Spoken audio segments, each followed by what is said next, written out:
Alright. Oop, why is this, okay, cool, that's working. I was wondering why it wasn't, transmitting for a second. Very strange, but we should be good now.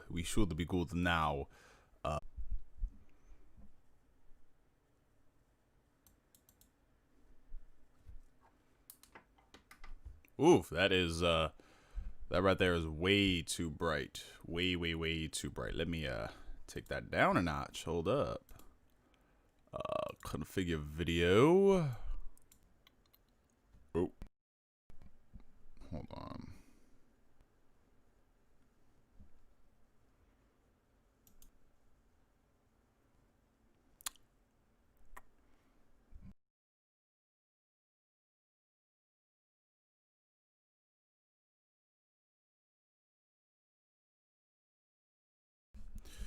We should be good to go now. Hold on, let me just adjust these camera settings right quick.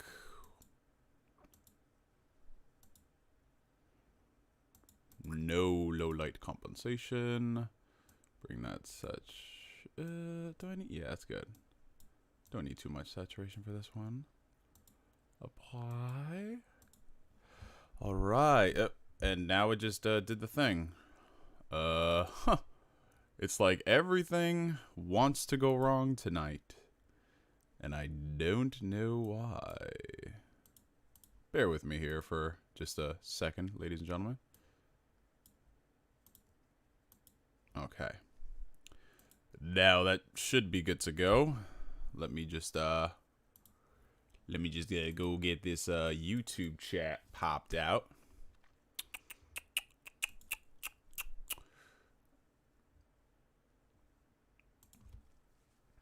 Yeah, for whatever reason, it's just like everything wanted to, like everything that could have gone wrong tonight did end up going wrong.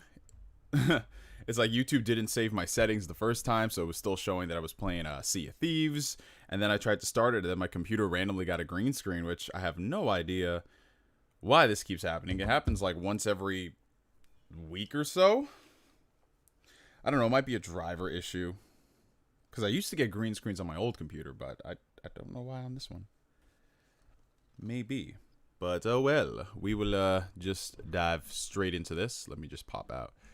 Let me just pop out this chat, though. Alright. We've got that going. Okay. But hello to all the people in the chat. Hello. Good evening, good morning, good afternoon, everyone. How the heck are we doing? Me, myself, and I am just eating some yogurt. What am I having today? I'm having some Chobani, what is it? Chobani less sugar, if it wants to focus, Greek yogurt. Yeah, you know, just a quick little snack before we start. I had my shake earlier today, but I didn't have time to go ahead and make me a whole meal, so we'll have to deal with yogurt and some, what do we got here? Pumpkin seeds? Neo pulled the psych, nigga, you thought. Yo, I don't know what it was, but YouTube didn't want me to be great today. They were like, nah, fam. They're like, nah, you'll have to try live streaming 3 times tonight. Which is, what we had to do. So sad. I try to keep things professional up in here, but it's like, nah, fam. But, what's going on, people? What's up? Hope y'all doing well. All right. Let's see. What camera are you using? I'm using the Logitech C920.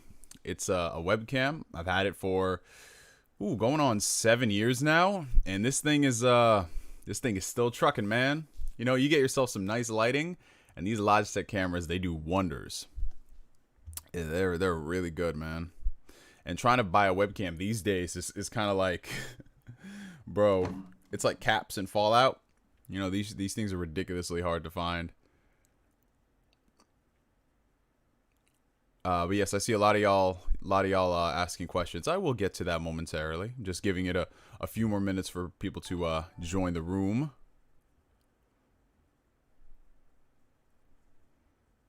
So no worries, ladies and gentlemen. The questions will get answered. Okay, let me just do my duty and tweet all this stuff out. I really should get some nice background music going on the stream. Well, why do I keep? I am a hot mess tonight, y'all. Excuse me. Excuse me. Live on.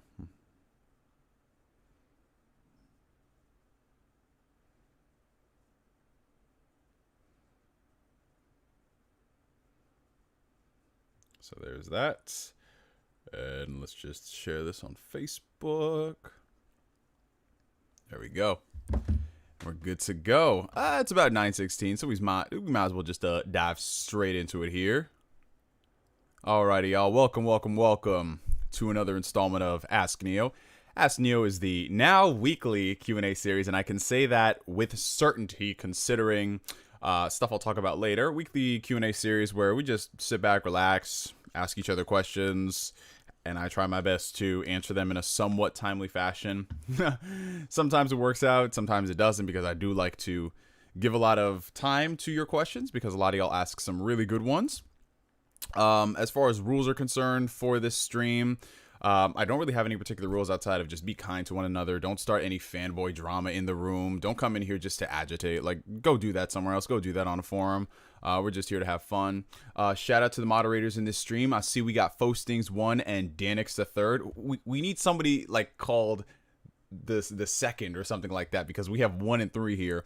They are going to be moderating the stream, so occasionally they'll be reminding y'all certain things about the channel. Fostings and Danix, though, like, you guys do an amazing job. You really do. But you don't need to always, how can I say, it's like reminding people to do those constantly. You know what I'm saying? Like, give us some time. Like, every maybe 10 minutes or so, you go ahead and do that. You know what I'm saying? It's not something you really got to like rush about, but I appreciate you guys and your due diligence. Like, that stuff is the best. So shout out to those guys for an amazing job. In terms of things to pimp out, check down below in the video description. We have got links to our Discord community, the Phantom Weirdos. We just keep growing and growing with each and every single day, and that is awesome. Y'all are amazing. I'm seeing just such dope interactions over there. That's great. In addition to that are links to my Patreon page, and I should have updated it, but I didn't. But the YouTube community, the membership section, where it's just a way for y'all to support the channel if you want. You get some custom emotes, some badges, things like that, which I will be updating within the next couple days. It was just a delay in getting stuff from my artist. But yeah, outside of those things, I've really got nothing else to pimp. However, it is the very first weekly Q&A stream of the month. So one thing I like to do every single time I do these streams is give like a special shout out to all the people on Patreon, in addition to the folks over in the YouTube community. So I just want to give a couple of shout outs to the people. So as far as like our members are concerned on YouTube, you know, we are growing. We've got 10 members. So I want to give a shout out to Aurora Afterlife, Dimwit Monkey, Burnt Easy, formerly known as Watts, Marcus Doyle Terrell, Fostings1, as y'all know, Billy TK, Etmon, Daniel Pack, Colin, my boy. Let's see if he comes into the stream. And then Hudless Details. So to every single one of those people on YouTube, shout out to y'all. And then for Colin, whenever he does show up, I need to bring him on the show, because he's part of the Hokage tier, which is where you get to come onto the live show and we chat for a bit and you ask questions and do things like that. So, oh, you know, here's the membership link. I might as well, I'll just put that, I'll put that in the chat right here, just in case people want to check that out. There we go. And then headed over to Patreon, just to go ahead and give the shout out to the homies on there. I'm going to get like a proper ticking scroller in the coming weeks, where I can just like update it where it says everybody's name by default. make life a little easier, but at the same time, I feel like it's more personal just to say that sort of shtick. So let me see, I've got this list up here. So shout out to all the patrons, starting with Trevor Reed, the amazing JD, Joel DeCarmen, Gaius, Sean Atley, Daniel, 2003 Honda Civic, who has probably got the best username of everyone I've ever met. Sninja, Let's see, who else do we got on here? Darius Chappelle, Devon Richardson, and Jake Dalton. So shout out to all of y'all for the support on the channel. Y'all are the freaking best. And yeah, without further ado, we're just going to dive into today's stream. Like I said, I'm just going to try my best to answer as many questions as possible within a timely fashion. Again, some of y'all asked some really good questions, so I'll try my best to get to them. But if I don't, I'm sorry, it's just the nature of the business, and then we'll just go from there. But I want to scroll up to the very first question I saw because it is actually a really good topic since it happened today. This one is coming from, oh, where did that question go? That is so weird. I'm looking at all the F's in the chat. So this question is essentially about Spider-Man being exclusive to the PlayStation versions of the Avengers game. So I'm not sure if y'all heard about this before. But the new Avengers game that is coming out is going to be having exclusive platform DLC in the ways of Spider-Man. It's something that we all kind of like joked about in passing that, hey, you know, what if they make Spider-Man exclusive to the Avengers game? What if it's going to be the one from the PS4 game? But no one ever thought of anything of it because it's just like, yeah, it probably looks like it'll just be these characters here and then maybe some other guys. But no. They straight up said, yeah, we're bringing Spider-Man to the Avengers game. It is a different interpretation of the character. It is not going to be the same one that we saw in the PS4 game. They're actually going back and redesigning it from the ground up to fit in their universe. So whatever that means, we'll just have to see. And it's coming out later on throughout the life cycle. It actually releases in 2021. So minimum, you'll have to wait anywhere from I'd say 4 to 6 months, depending on how the development cycle is affected. And yeah, I've seen a lot of people just talking about it. And honestly, I'm not too surprised that this went down the way it did, considering just the history of, you know, companies securing exclusive content for their games. This has been going on for like as far as like excuse me. As far as like recent games are concerned, this, like for the past 15 years, you know, Microsoft has secures exclusive content. PlayStation does it. Nintendo does it. It's just the nature of the beast. It is business at the end of the day. If it gives people an incentive to go ahead and buy that version of the game, they're going to do it. Like how on Mortal Kombat 9, Kratos was exclusive character DLC for that version of the game, and a couple other versions of PlayStation games like Street Fighter. I think it was Street Fighter Cross Tekken. Y'all remember that game that lasted a whole 6 days? They had Cole McGrath from Infamous exclusive there. And I don't believe that Xbox had any exclusive content for their characters. So it just is what it is. Honestly, I'm not a fan of it. Especially when it comes down to characters that already exist in the comic universe. Like, it's one thing if you want to put somebody ridiculous like Kratos in Marvel's Avengers. Like, yeah, that'd be crazy. But at the same time, it's like, that's an Xbox character, so duh. When you do somebody like Spider-Man, a character that's already existed in so many different games, like he's on Marvel Ultimate Alliance 3, he's on all these mobile games, I feel like it is kind of dickish just locking behind the PlayStation side. I'm just saying, you know? Because if you're doing that, then give Xbox a character, give PC a character, shit like that. Oh, Sweet Pea is saying Freddy Krueger was for Xbox Mortal Kombat 9. Yeah, he was in that game. Was he exclusive, though? I don't really remember much about that game because I bought it to play as Kratos. I played as Kratos, and then I just stopped playing the game. But yeah, back on point to shout out to Dimwit Monkey. I hope you were here for the weekly shout outs, but I'm not sure. But yeah, it is what it is. But here I just want to I want to get it right out on the table for people wondering. Spider-Man being, Corey Gryffindor says Freddy Krueger was in all platforms. Okay, well there you go. You see, because it's been so long, I forget all the details of that. I could have sworn they had someone exclusive though. I guess not. Damn. At the end of the day, I feel like people already made up their mind on whether or not they're going to buy this game. Me, myself, and I, the game does not look that interesting. I don't really like the idea of it being a games as a service sort of shtick where they're gonna do constant updates for things, because it sounds interesting, but I just feel like the core game is going to be lacking on release, and we have to wait like a year for it to get like fully updated and have all the things that we want. So that's the thing that I'm kind of hesitant about. I think it'll be great a year down the road, but just as it stands now, it looks rough around the edges. I'm being honest. For a game that's been in development this long and it's this close to launch, it just looks like we should have gotten so much more than what we are. I think it'll be a fun game in the sense that we haven't had a superhero game on this level, a la Destiny, a la all these games where you just squad up with your boys and you do missions and raids online. So it could be fun, but it don't look fun, man. It just really doesn't. But yeah, those are my thoughts on the whole exclusive content thing. It's just the nature of the business. Microsoft did it last generation. You know, they're still doing it this generation to a different capacity. Maybe not exclusive character DLC, but they're doing it as far as other things are concerned. So it's just, I don't know. Is it going to be a case of where Spider-Man is kind of like lifetime exclusive, or will he come down the road in a Game of the Year edition? Because that happens a lot. You see them hype up pre-order DLC and all that stuff, and then they eventually come out with it on all platforms down the road. Who knows? We'll see, man. We'll see.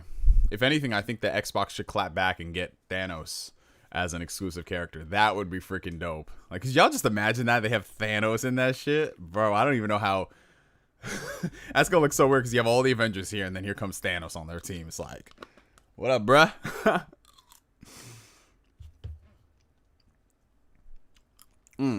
But shout out to all the people in the chat. Shout out to y'all. Oh, shout out to the homie Samuel to Geek. What's up, brother? What's up? Is this good yogurt? Yeah, it's good.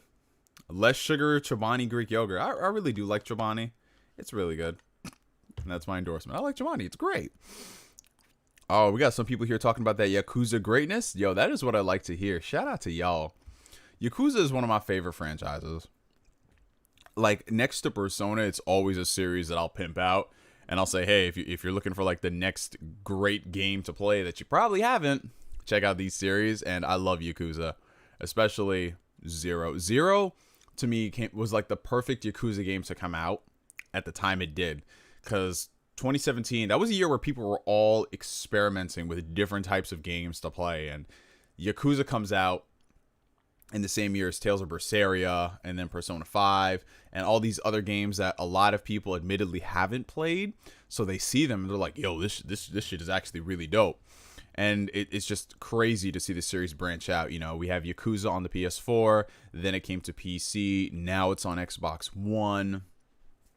Dude, it's so dope. And Yakuza 0 is one of my favorite franchise entries. It set the bar so high.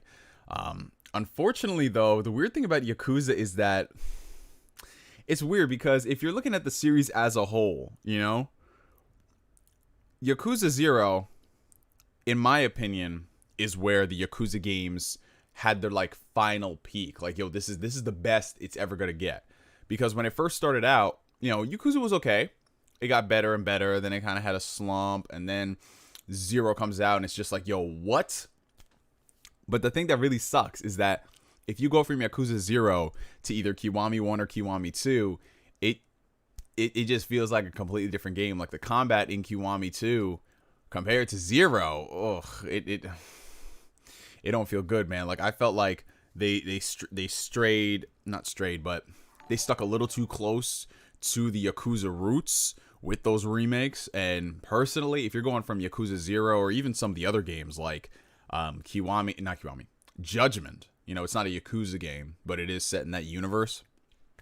Dude, the combat in those Yakuza games is just, it don't compare to the newer ones. I'm sorry, they don't. Like, there are times where I would be playing Kiwami 2 and I'm like, this game would be so much better if it played like Judgment. But that's something y'all notice if you play a lot of the Yakuza games. Because everyone says that, oh, all the Yakuza games are exactly the same. And they're really not. They actually have a lot of major differences in there. All right. Oh, shout out to the homie Corey Gryffindor with the 4.99 super chat. Appreciate you, brother. About to go back to work. Quick question: do you prefer Yuri Lowenthal's serious roles like Sasuke or his comedic roles like Yosuke? Honestly, I prefer his comedic roles more than his serious ones. I mean, I say that even though I loved his performance as Peter Parker because it was kind of like a blend of both. You know, he had the comedy side. He was cracking his jokes, quips, things like that. But, you know, when it got really serious, especially towards the end of the game, I'm not going to get into spoilers, but Yuri Lowenthal really showed his acting chops there. It just took a while for me to get used to, like, Yuri Lowenthal's serious side of things because when I see him voice Sasuke, I'm just being honest. It sounds corny. It just sounds corny. Like, I can't take the character of Sasuke seriously. You know? I think it takes a particular character to really have me going like, damn, you good at this shit. You know what I'm saying? But, yeah, appreciate you, brother. Have a good rest of work shift, man. All right, hey. So, let's get back to some more serious journalistic questions. I wanted to play the game on my PC. I just upgraded, but now I feel like I have to play on PS4 because Spidey. Yeah, that's the thing, Dimwit Monkey. If there is any consolation, though, if you are getting the PS5, it'll be dynamic 4K 60 frames per second because looking at that game running now, oh, I don't look like it's going to be a smooth 30. That's what kind of scares me. That is what kind of scares me. Well, besides exclusives, what do you think Xbox has to improve? Well, I mean, honestly, Xbox, they've ticked a lot of boxes to me personally. I know there's a lot of people who have like their minor grievances with it. I know Sam here, because he talks more about Microsoft from a Windows angle and how they're just doing things that people, you wonder, like you scratch your head at why they're doing it. But me, myself, and I just need the games. I need the quality games because everything else is covered. Like, you know, Game Pass is great. A lot of things about the console are great. I just need them to bring me the games, the quality games. That's all I really need because they've got everything else. I mean, if I had to complain about some other things, the PC side of Game Pass is not as great as the console. You don't have as many great games on there. Like on the consoles, you have Red Dead Redemption 2, you have Devil May Cry 5, you have a lot of games that are on PC, but they just don't have the same Game Pass thing. But at the same time, Game Pass on PC is going to get Disgaea 4. Disgaea 4 is not on Xbox, but who knows? Maybe down the road, Disgaea will be the next franchise. Hey, you liking the Umbrella Academy? You got to read the comics soon? Well, right now I'm just focusing on the show. For those wondering, I just started the Umbrella Academy on Netflix. I've heard a lot about that show in the past year, but I never really dived into it because, you know, there's just so many Netflix shows to watch. But I started that. I'm on episode 2, halfway through, and it's great, man. It really scratches that, that like my boy Gabe put it best. The early Marvel Netflix shows, but it doesn't try too hard to be ultra like realistic to explain certain things. And it's kind of like a cross between a series of unfortunate events and adding in like superheroes. That's kind of the vibe I get. And it's cool so far. It's cool. I hope it continues this momentum. Alrighty. Fairy Tail game is good, Neo. You should play it since you like RPGs. Only thing I hate is that they cut some stuff, likely because of budget. Yeah, I've heard that the Fairy Tail game is actually not terrible, which is good. I am glad because I've been, y'all know this, I've been asking for a more diverse lineup of anime games. I think that we can do so much more than the standard arena brawlers. And when I heard this Fairy Tail RPG was coming out, I'm like, yo, this could be the game. It might not be the greatest game in the world, but if they can actually make it a great experience, you know, sky's the limit. And I've heard more decent things than not. I'm not going to go ahead and buy the game, mainly because I just have way too many games to play right now. But if it ever goes on sale for like $20 on Steam, I'll look into it. I'll look into it. All right. Oh, man. Sam, exactly the same, man. I remember growing up reading that series. It was so funny because at my elementary school, middle school, you were either reading Harry Potter or you weren't. Like, Harry Potter was like the cool kid status. That was like the status symbol. This is what everybody read. But if you read Series of Unfortunate Events, oh, that was like the Harry Potter ripoff because it had a kid with glasses. I still remember that when I was in 4th grade. Somebody said that to one of my classmates. That's crazy. It's better to get the Fairy Tail RPG on PS4 since there's issues on PC and Switch. Oh, I forgot that game was coming to the Switch. Wow. Yeah, it's not surprising. I mean, the thing about Japanese games on PC is that a lot of them are just straight console ports. There's really nothing to them, unfortunately. They rarely run at like native 4K with uncapped frame rates with a ton of graphical settings and details. It's just because the Japanese PC games to Japanese is still a relatively new phenomenon in terms of like day and date releases. More often than not, it's usually like a Western branch of the companies that do focus on like PC side of things. Let's see. All right, what's going on in the comment section right now? Damn, y'all still on this console war shit? Man, how old are y'all? Jesus. Alrighty. Oh, awesome. Bryce asked a very good question. Thank you for keeping me on track, Bryce. Can you explain why the Ask Neo live streams are going to be a weekly thing? So here's the thing. Oh, shout out to Colin, my boy. What's up, bro? I'll get to you in a second. So before, when I was doing the Ask Neo Q&As, it just kind of spontaneously became a sort of Monday thing, and we were keeping up with that for I think close to 3 months now. By the end of this month, we'll have made like 3 consecutive months of weekly Ask Neo Q&As where we don't miss a single session. But I was always hesitant on continuing it, considering because I was furloughed from work. I was kind of like, all right, well, I don't know what the schedule is going to be once I open back up. And then since we've opened back up and I've gone back to both of my jobs, I was like, all right, well, what's my schedule going to be? Well, I'm going to be still working mornings, so that is awesome. I'm really a morning person for the most part. I mean, I do like being a night owl, but here recently I've gotten back into the swing of actually being awake up in the morning, doing stuff like that without staying up into the morning. So I got my new schedule, and my schedule is pretty consistent for the next 2 months, so it's not going to have any radical changes. So it's all in the morning time, and then I'm actually off on Sundays and Mondays. So I'm cool with that because, Sundays I just like to relax, and then Mondays I can do the stream. And yeah, so it's going to be held every single Monday going forward, 9 p.m. bar something crazy happening. Like, let's just say I got to take a week off because I'm just not feeling well, or, I've got something else to worry about. But yeah, it's going forward, just going to be all Mondays, 9 p.m. And then since I'm working all mornings, like I'm at work in the mornings at like 5 a.m. and I'm out before 2.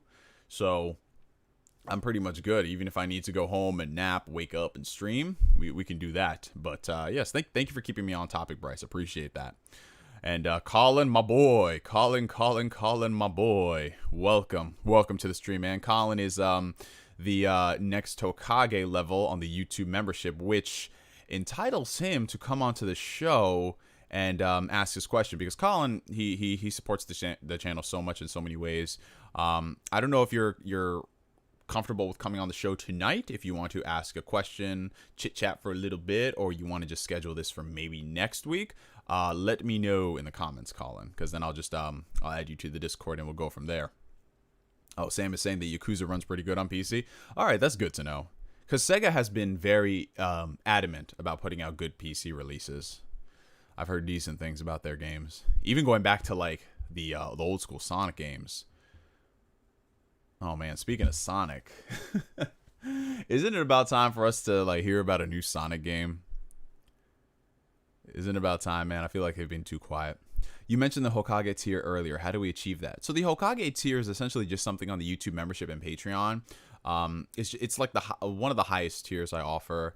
It lets you come onto the show, guest star, talk about some things, and it's just a whole bunch of other stuff. That's basically what it is. It's all down below in the descriptions. I was talking about just like a new Sonic game, because it's been a few years since everybody's favorite game, Sonic Forces. Since everyone's favorite game, Sonic Forces. That game was free on PlayStation Plus, and even then, I didn't want to waste the bandwidth downloading it. I don't know about y'all, but I ain't no glutton for punishment like I used to be anymore. Like that right there, bro. I looked at that game. A lot of people say it's like so bad it's good. I don't know, fam. We've had too many of those Sonic games that are so bad it's good. Oh, God. But the Sonic movie was great. The Sonic movie was really, really good. I say that in the sense that not only was I expecting so much like less from it, but it was just really decent for what we got. It wasn't an amazing movie by any means. It did play it very safe, but if you look at what the director was talking about and some of the limitations he had, there was a reason why he had to go do certain things artistically. And afterwards, I'm just like, oh, it makes sense. But you still pulled out a decent movie. Oh, COVID delayed the announcement. Oh, I figured as much. You played Sonic Mania Plus, Chris? I have not played Sonic Mania. I haven't. I know it's kind of sacrilegious. You know, you always complain about Sonic games, and then you don't want to play the best Sonic game that's come out. Because that, I mean, just mainly due to the fact that, like, yeah, I appreciate the fact that it is a good game. But I want something more from Sonic Team. I don't want a fan to come in and make the games. I want Sonic Team to justify their existence. Like, why do they still exist? Sonic movie or Detective Pikachu? I think I enjoyed the Sonic movie a little bit more. Detective Pikachu was decent. It was, but I think if you watch the trailers for that movie, it really spoiled a lot of it. Like, the entire plot of the movie was in the trailers, and there were no surprises. And then there were a couple of really weird creative choices in the Detective Pikachu movie that they made for the plot, which I'm just like, you think you're slick with this, but you're not. But one thing I'm happy about is that both were a success, and because I do want to see more with this universe. I want to see them do more Pokemon movies. Maybe not a Detective Pikachu sequel, but it shows that, hey, we can do Pokemon movies. It can be really interesting. Let's see where we go from there. Let's see. It's just so good that even though they weren't like 10 out of 10 movies, they weren't terrible. They were decent. They did their job. And if we can grow from there, that's what it's all about, man. That's what it's all about. Yeah, there's a lot of little Easter eggs in that Sonic movie. Like, you can tell that they're genuine fans. Because they did the impossible, man. They legit came out there and were like, yo, you know what? We screwed up. We're going to go back. We're going to redesign Sonic. We're going to get one of the people who actually knows what Sonic looks like and have him work on it. They, like off that principle alone is why I had to support the movie day one. I was like, yo, even if this movie is trash, you still got my $16. I would see this movie. And thankfully, it wasn't trash. So yes, I am definitely looking forward to the sequel. I will be there to support that day one. I really do hope with the sequel they don't do like the bigger, badder effect where it's like, all right, so we did this movie, now we're gonna one up every single thing we did in this. So they're gonna like, I don't want them to rush in Knuckles, Tails, Shadow, freaking like Metal Sonic. Like, I don't want them to do anything like that. I want them to like gradually introduce things. Like, you can introduce Tails and Knuckles, maybe have one villain, and just go from there. If they start cramming everything in and going into Green Hill Zone and everything, it feels like too much. Feels like too much, man. Yeah, the after credit scene for that Sonic movie was great. I remember being in the theater because I saw it Thursday night, and there weren't that many people in the theater because I guess people weren't really looking for the movie like that. But for the people that were there, we saw that after credit scene. We were like, yo, that was so good. All right, y'all gotta calm down on this console war stuff. Like, just drop it. Just drop it. That's it. Just drop it, y'all.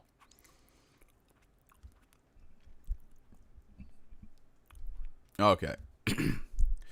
What do you think about the outrage of the PS4 controller not working on PS5 games? Well, to be honest, if I'm being 100% real with y'all, I don't like it because why? Like, what about the DualSense controller is really making it so it has to be the primary controller for PS5? I don't see it. Like, they're talking about haptic feedback and all these features.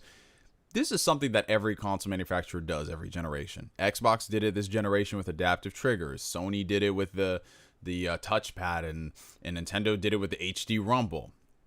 But at the end of the day, all these controllers do the same thing. Why? Because all these controllers play multi-platform games.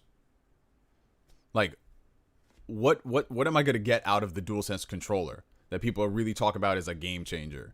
You know, it's like when Nintendo said, if you use the HD Rumble on the Joy-Cons, you can actually feel when you have like 3 ice cubes in there versus 2 ice cubes. I'm like, bro, really? Really? Xbox, in my opinion, is just a bit more consumer friendly as far as that front is concerned. You know, being able to use your One controllers on both the Series X and on the Xbox One on PC. They already got the profiles. You can bring your Elite controller over. You can use your Series X controller on the old console. Like, that's how it should be. Like, I don't like even Nintendo, for example. If Nintendo wanted, they didn't have to release that GameCube adapter. They didn't have to. They could have said, well, too bad, so sad. If you want to play Smash Brothers, you're going to have to use the Pro controller, or you're going to have to buy some type of third party. That's it. But they released the GameCube adapter. They released more GameCube controllers. They let other companies make GameCube controllers. Like, that's how it should be. So I don't necessarily like that idea. Because it's just like, unless it's a high-profile first-party Sony game, no one's going to be taking advantage of the DualSense features. Like, last generation, Sony was all on this 6-axis bullshit. Like, motion controls in the controller is going to change the game. And then what happens? That controller comes out, it doesn't have Rumble, because they said Rumble is not essential. And then what happens after that? They put Rumble into the controller. It's like every generation, they try to sell us on these things. So, I'm going to have a PS5 controller with the console for a while, and then I'll have to see what happens going forward. Like, yeah, you can use the PS4 controller on the PS5 to play PS4 games, obviously, but I don't know, man. Like, people really better be like, they really like, I know everyone's saying, well, it's a new generation, you need a new controller. Were you able to play your 360 controller on the Xbox One? No, but you can play your Xbox One controller on your Series X. Because people just have their preferences. You know what I'm saying? It's like, if you game on PS5 and say that, oh, you know, it's a new generation, we need new controllers, yet you're using different controllers on PC. Like, on your PC, you can use a 360 controller, a PS3 controller, a PS4 controller, a Switch Pro controller, an Xbox One controller. You can use the Series X controller. The PS5 controller might be included in that. You can do those sort of things. So, I don't know. I mean, yes, is it a situation where it's a much to do about nothing sort of thing? Of course, because we're still all going to play the console. We're going to play the games. We're going to have that. But it's just, I don't know, man. People are making out like, oh, you buy a new console to play new controllers instead of new games. Somebody asked how tall I am. I'm 6'4". Somebody said he's 7 feet tall. No, I'm not there yet. I am not there yet, guys. I am not on that level yet. So for me, it's just a case of, it's unfortunate. That's what it is. I think it might be on your end, Fear No Hate, because I'm looking at my stream and I haven't dropped any frames yet. So you might need to reset that. But hello to all the people joining in the chat. Hello, guys. Hello. Shout out to Danix and Fostings for doing a great job modding. Thank you guys so much. Alrighty. Oh, snap. The homie Grant, Purified Storm, the homie, coming in with an $100 super chat. What? I need to get me, like, some stream music playing. I need some stream music. That's what I'm going to set up for the next stream. With the $100 super chat. Stream Sonic 06, Banjo-Kazooie. Also, stream Sonic Mania Plus. Well, Sonic 06 I've got downloaded right now. So, if anything, I'll stream that tomorrow. It just took a while for me to work with all the configs and get my controller working on it. But that's good to go. So, that'll happen tomorrow. And then Sonic Mania Plus. I mean, here's the thing, though. I enjoy classic Sonic games, but I'm not really in, like, a rush to go and replay them. You know what I'm saying? Because, like, I've already played all of them, like, to death before. And I know Sonic Mania is good, but it's kind of like, I don't want to rush just back into that. But I will suffer for Sonic 06, because that is still on the table, unfortunately. So I'll work on getting that situated tomorrow. But thank you, Grant. Appreciate you, homie. Oh, lordy. Alrighty. The stream is still buffering. Well, according to some people, it's saying that the stream is buffering. I mean, I'm looking at it on my end. I pulled it up on YouTube on my phone. I don't see any type of buffering. Is anyone having buffering issues? Hold on. Yeah, I'm not seeing buffering on my phone.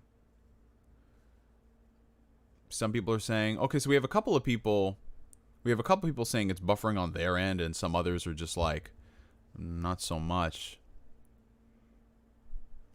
Interesting. Well, it's the internet. It's the internet. What can I say? Maybe refresh the stream. Some people are saying that. It could be what it is. Let's see. When people donate for Super Chat, does that money get direct deposited into your account? No, Anthony. How that works is it goes directly into like your YouTube pool of revenue for the month, and then it just gets dished out at the end of the month. Of course, YouTube does take their cut of the Super Chats. I think it's like 30%, something like that. Okay. What about Sony funding Square Enix to develop Spider-Man exclusive for PS4 PS5? Well, we already spoke about that earlier. You know, I'm not necessarily a fan of it, but I understand it is business. But the Avengers game does not interest me in the slightest, so I'll just leave it as is. Do you watch The Umbrella Academy? Yes, I just did start watching it. I'm on episode 2. Do some Yakuza gameplay. I might do that. But Yakuza, to me, I don't really like streaming those sort of games, because we tried streaming Judgment last summer, and I mean, it was fun, but it's not really the most like stream intensive game, because, you know, it is a whole lot of reading and it's a lot of cutscenes. Then you get into the combat, but I don't think it's something that people would really want to watch like that, you know? Did you watch Animaniacs? Oh, yes. Growing up, Animaniacs? Bro, nothing beats the cartoons of the 80s and the 90s, man. Nothing. Like, those were on point.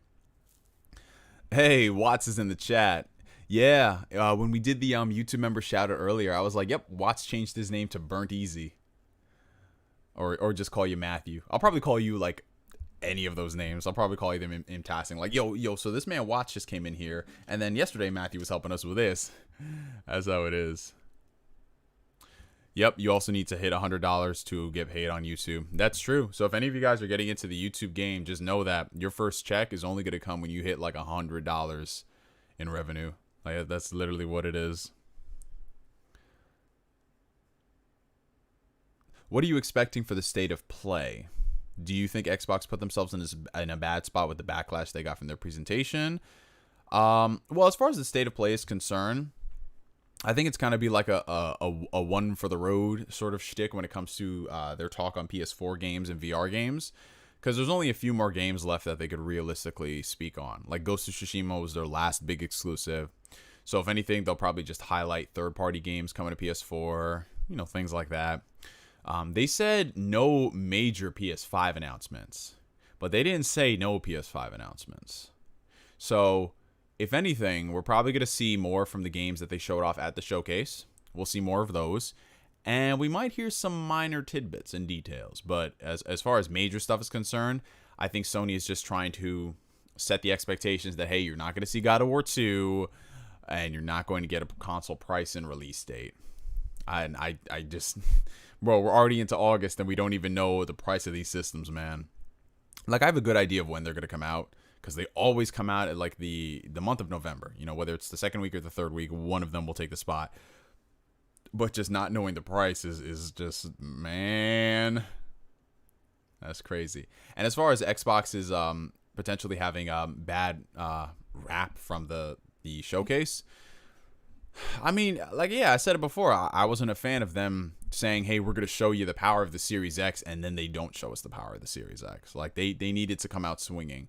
Will this affect their bottom line long term? I don't think so. But it goes to show you that a lot of people, what they value in these showcases is seeing gameplay for games that they know they're going to play within the year. And Xbox hasn't given us that. I mean, Nintendo and Sony have done that before, where they show games that are 2-3 years out. But right now, when you're launching a system at the end of the year and you don't really have something to show for it, you know what I'm saying? Like, if Halo Infinite is your best offering, I'm not saying the game looks terrible, but it should be looking better, you know? But, I mean, I am glad that we are getting a new Fable game, Avowed, because it's coming from Obsidian. And Obsidian alone, that's all you need to know. Like, it's going to be good. But we'll just see. We'll just see. Hello, Sam SideQuest. Welcome to the stream. Does the Xenia emulator work well on your PC? So far, so good, Grant. I haven't noticed any major issues, but I was only testing it out for 20 minutes. So I can't say if it's like, if I'll ever run into any problems. And with certain games, we'll have to see. But hello to all the people coming into the chat. Hello, hello, hello. I've been playing Grounded and I love it. And obviously it's game preview, but it has so much potential. Yeah. So I don't know how many of y'all here have played Grounded yet, but I streamed it when it came out and I had a lot of fun playing it. I haven't gone back to it since because I've been working on other stuff, but that's like a type of game where if I just see it keep growing and growing and growing, no pun intended, I think it just might be like that ongoing live service game for me, because it's so fun. Just the idea of just being out there and surviving and then going up against all these creatures. Maybe they'll add in different types of predators. That would be absolutely terrible. That would be terrible, because I got freaking murked by a damn spider. That spider, yo, I need to upload that clip as a highlight. I don't know if any of y'all were in that stream, but yo, that spider was terrifying, bro. Like, Jesus Christ. Oh god, that spider. And I'm too much of a bitch to play it on arachnophobia mode, so I'm just like, nah, we gonna power through this, y'all. But it was so much fun, guys. It really was. You get yourself a nice squad of people, and I think you'll have a great time. And hey, it's on Game Pass, so if you're subscribed to the service, you good, man. Monster Hunter World, what are your thoughts? Well, I haven't played it yet. Even though I own the game, like I bought the Iceborne Steelbook. It was on sale for $20 a few weeks ago. I just haven't touched it. There's so many games right now, guys. There's so many games. Me and my friends saved a baby hedgehog today, so I'm happy. Oh, man, I needed to see that today. I needed to see that wholesome post. Thank you for that. Greetings from Argentina. Oh, that is awesome. Welcome to the stream, Matthias. Hope I pronounced that right. I feel like Xbox will hit its stride in 2022 when its hard hitters come out. Yeah, that's what it's looking like. You know, if they can get all those games to launch in 2022, great. But what's there right now? That's what kind of sucks. Is the very least PlayStation has, within the first year, Demon's Souls, Spider-Man, Horizon, Ratchet and Clank. You know, it's got a good amount of stuff, and that's not everything Sony showed off in addition to some of the other titles. So it just looks like when you buy the Xbox Series X, you're just getting it for the quick resume. But we'll see. Neo, I think in September, Sony and Microsoft will reveal the prices because it's 2 months before release. Yeah, realistically, I think September is the longest they can go, because if they haven't informed retailers yet, I think they're going to start getting pissy. You know what I'm saying? Because then the retailers have to start doing their marketing campaigns and all that stuff. And shelf spacing and all that.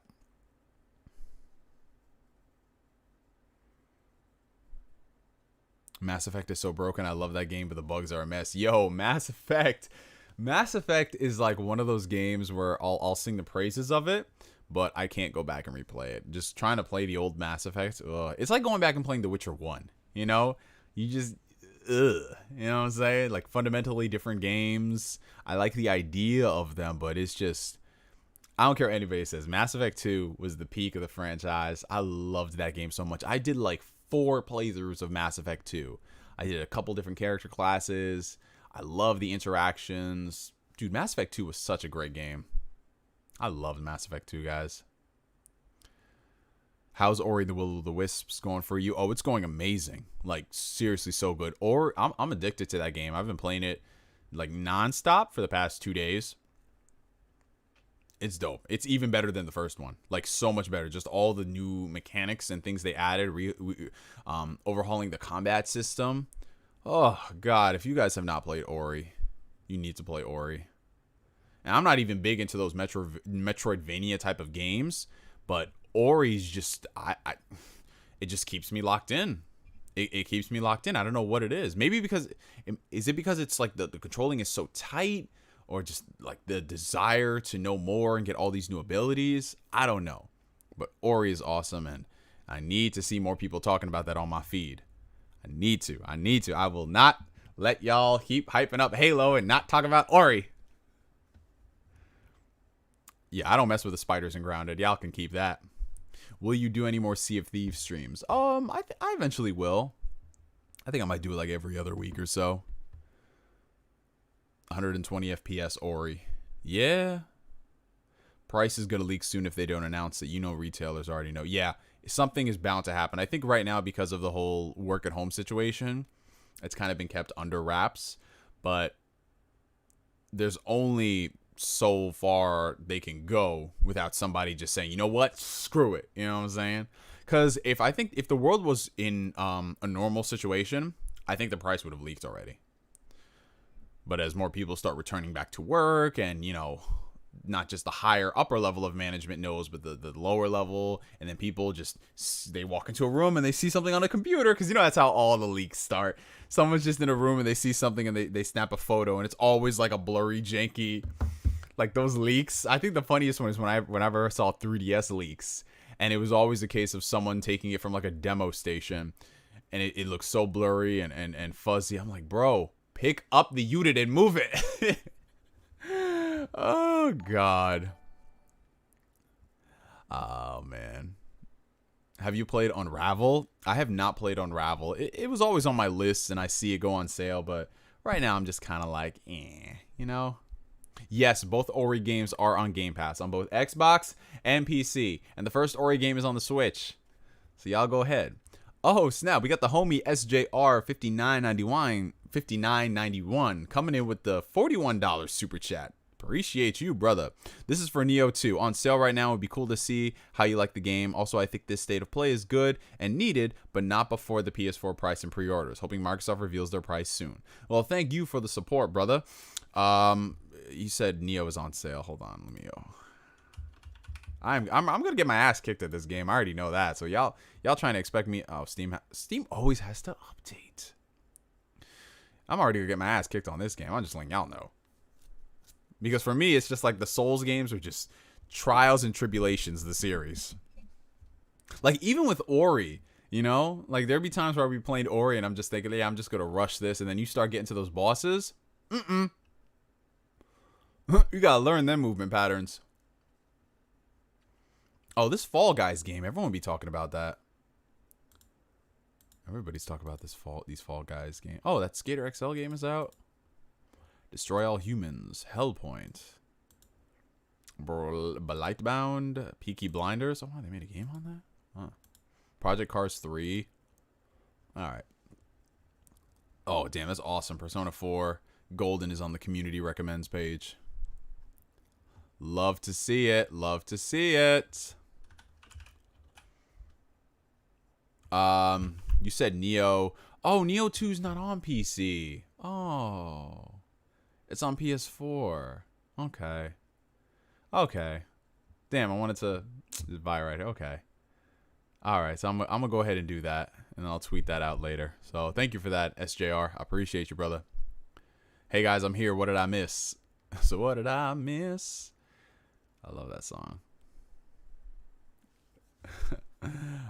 Will you go back and check out Ori 2 at 120 frames per second? Well, yeah, sure. I mean, I have Ori 2 on PC.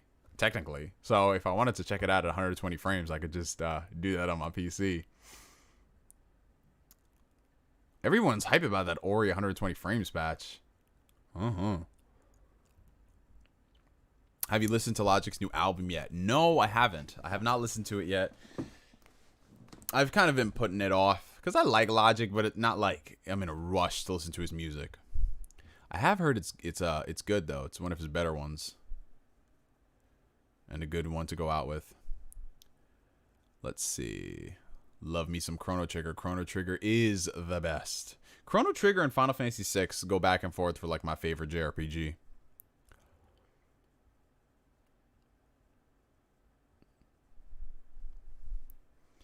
What are your thoughts on a possible Kingdom Hearts remake in the style of FF7? I don't really think they need to remake Kingdom Hearts. Honestly, I feel like they've re-released all the games enough. They just need to focus on making a new game that's coherent and we can actually understand it. I don't think they need to remake the first game. I just don't. I just don't. Like, it's like, why would you remake the first game of the Kingdom Hearts saga? Like, what are you going to do about all the other games? You know?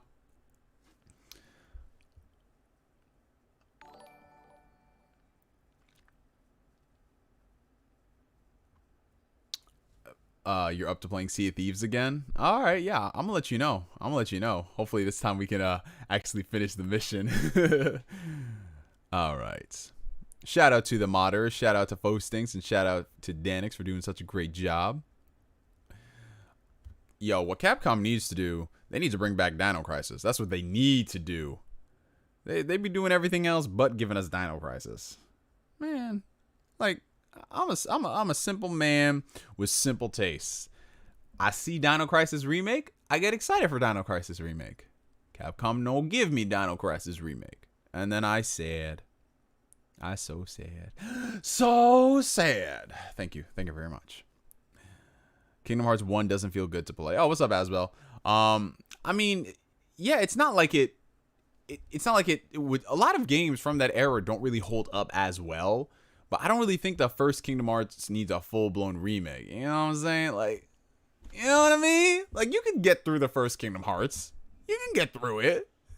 Oh, shout out to Dimwit Monkey with the $10 super chat. Shout out to you, brother. Love these Monday streams. They've become a part of my Monday routine. Oh, appreciate that, man. That's one thing that I love about this, man. I love having something consistent where we can all just chill and vibe. And it's great. It's great. I've been doing these since I believe the end of May, and I'm so surprised it's kept going because I've never kept something that consistent ever. At least not since the vlogs I used to do a decade ago. But thank you for the support, Dimwit. I appreciate you, brother. And then we have a $4.99 super chat from the King of the Hills 34. What happened to the other 33 Hills?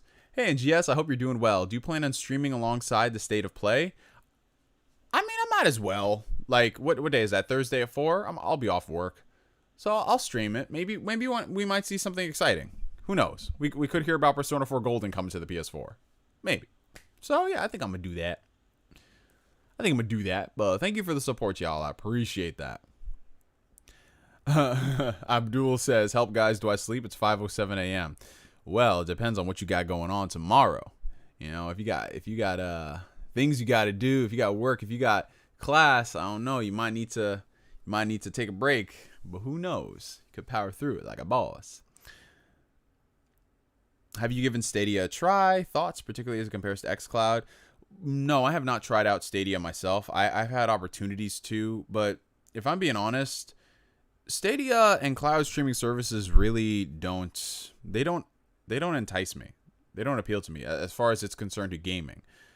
Because I like having like as low latency as possible. And I know Stadia has done a lot to minimize latency. I know xCloud has got a lot to minimize latency, but to me it doesn't feel comfortable knowing that there is latency. And I know on Stadia to get the best performance is to hardwire it to your PC, but doesn't that kind of defeat the purpose? Because I feel like if you're already on a PC and you're hardwired and you're a gamer, 9 times out of 10 you have a gaming PC that can run games. You know what I'm saying? So I feel like Stadia is just going to appeal to a very small niche group. People want to go and stream games on their phone. Okay, but realistically, how often are you going to do that? And are you going to be in a situation where you can attain those high quality speeds? It's kind of like with the PS Vita having 3G for no reason. I will say, though, xCloud being included in Game Pass is a little bit more incentive as opposed to Stadia, which is just a standalone thing. Because at the very least, xCloud, even if you don't want to get into game streaming, you're already paying for Game Pass.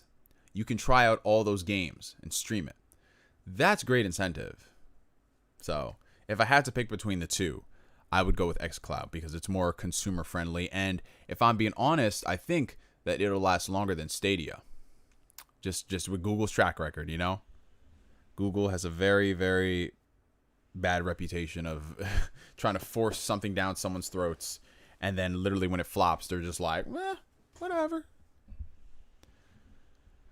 I can say honestly, there is not a single scenario in my current life where I feel like I need to stream a game to my phone. I mean, even now, I'm thinking about, okay, I could maybe stream a game if I'm in another room of the house. What am I really going to be doing in another room of the house where I need to stream a game? You get what I'm saying? Like with the Switch, it's easy because you just take the Switch off the dock, and then maybe you want to go downstairs into the living room, or you want to go into the basement and relax. You know, that's easy because the game goes with you everywhere, and it's just like that. With Stadia, I mean, I'm trying to think when I would stream a game outside. Because with the Switch, it's literally a case of I can bring it with me and I can do stuff with it and not have to worry about having a network connection. I agree. I love these streams. I've made it part of my Monday routine too. Oh, I appreciate you, Bryce. I appreciate all of y'all, actually, because I'm seeing a bunch of regulars here. Y'all are freaking dope. Y'all are dope. All right, so Versatile says, should I get a Switch now or wait for the next gen Switch? Honestly, I don't have an answer for you right now, bro, because at first I would say, you know what, since you've waited this long, go ahead and wait a little longer for the Switch Pro. But we don't even know, because I was talking about this with Danix earlier today on Twitter. We don't even know if Nintendo's going to release a Switch Pro or if they're just going to come out with a new Switch, because we're coming on 3.5 years from the launch of the OG Switch. And anything is up for consideration as we go into the new generation. I don't think Nintendo is going to launch a new Switch at year 5 or so, or year 6, but it's not out of the realm of possibility, you know, unless they make it so the new Switch and the old Switch are going to be backwards compatible and the games can scale. I think there's going to reach a point where we might run into a new 3DS scenario where certain games that run on a Switch Pro can't run on the OG Switch. And by that point, wouldn't you just want to make a new console generation? You guys get what I'm saying? Like, let's just say the new Switch comes out and it's so powerful that it can run, I don't know, the new Avengers game. If that game is exclusive to the Switch Pro, right? Wouldn't you just make that a new generation of Switches? You get what I'm saying? Because at some point, I don't think games are going to be able to run on the Switch. And a lot of developers have said that while the Switch is very like lucrative to them, they are making custom versions of a lot of their games. And at some point, do you think that it's worth it to really go so far as to make a completely separate, different version for just the Switch? Because with the PC, PS4, and Xbox One, even though they are different to an extent, they're all similar at the same time. So porting is just easier, like boom, boom, boom, boom, boom. But if you're making like a game on the level of Doom Eternal, you know, that's being developed by a different studio in collaboration with id, and it's not out yet. Like, so these games are taking a while. So at some level, you have to do like an analysis on whether or not it's worth it. So I'm not sure. What do you guys think about this, honestly? Me, myself, and I wouldn't mind going ahead and them just saying, hey, this is Switch 2 or whatever it is, and all your old Switch games will be able to be played. Because I just think at some point, they're not going to be able to release those PS5 and Xbox. I mean, I know everyone likes to say Unreal Engine 5 is going to be compatible with the Switch, but at what cost? You know what I'm saying? Like, at what cost are some of these games going to be able to run on the Switch? Because it was easier beforehand when you had other games. And we all like to use The Witcher 3 and Doom as the shining examples of it can work. But remember, those were already really old games at the time when they ported them to the Switch. So there were workarounds. Going forward, I don't know if 2022 games are going to be able to be played on the 2017 Switch. It just, the further I get into this, the further I'm like, yo, give me that Switch 2. Give me that Switch 2. Oh, shout out to the homie Walter. That's my boy right there. That's my boy. What's your favorite Kingdom Hearts game and why? So my favorite Kingdom Hearts game, like favorite, is probably going to be the first one. And I've said this a few times, even though it's not the best in terms of how it plays by comparison to Kingdom Hearts 2. Very big night and day difference. But I love the first Kingdom Hearts game because it's got the most magic to it. It's just such pure, unadulterated fun.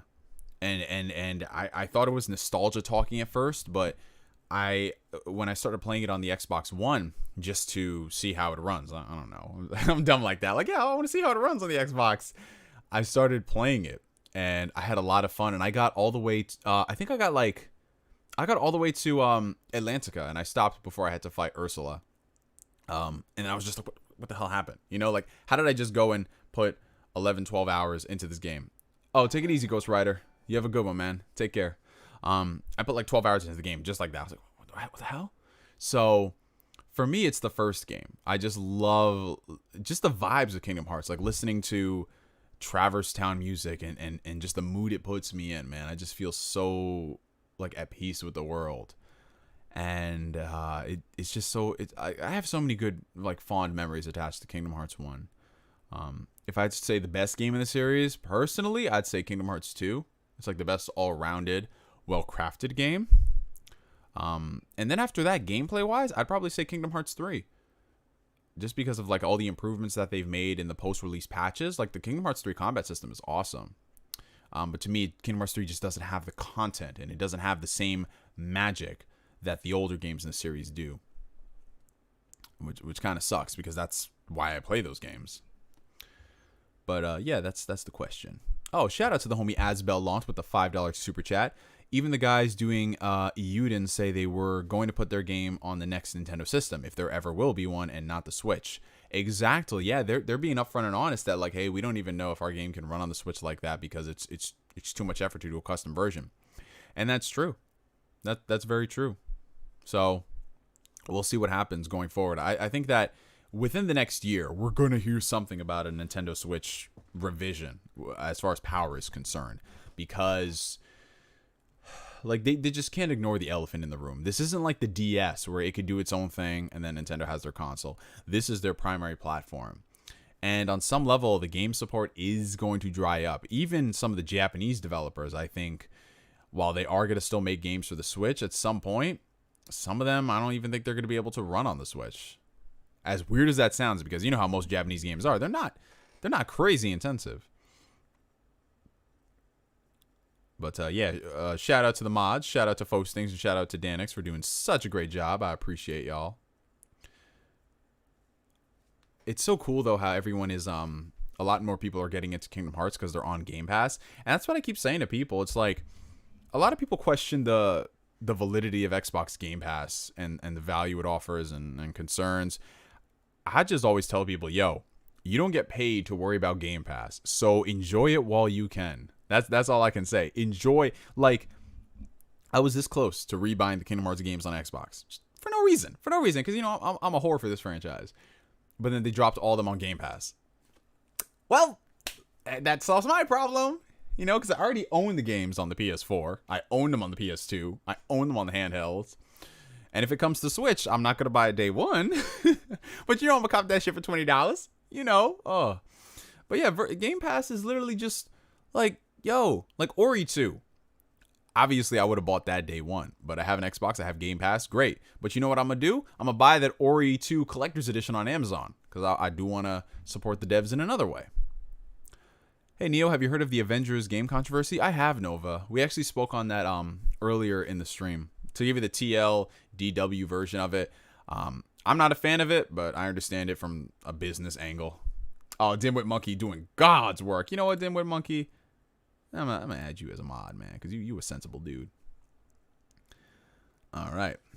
I tried playing Kingdom Hearts 1 on Game Pass today for the first time. Oh, wow, Arson.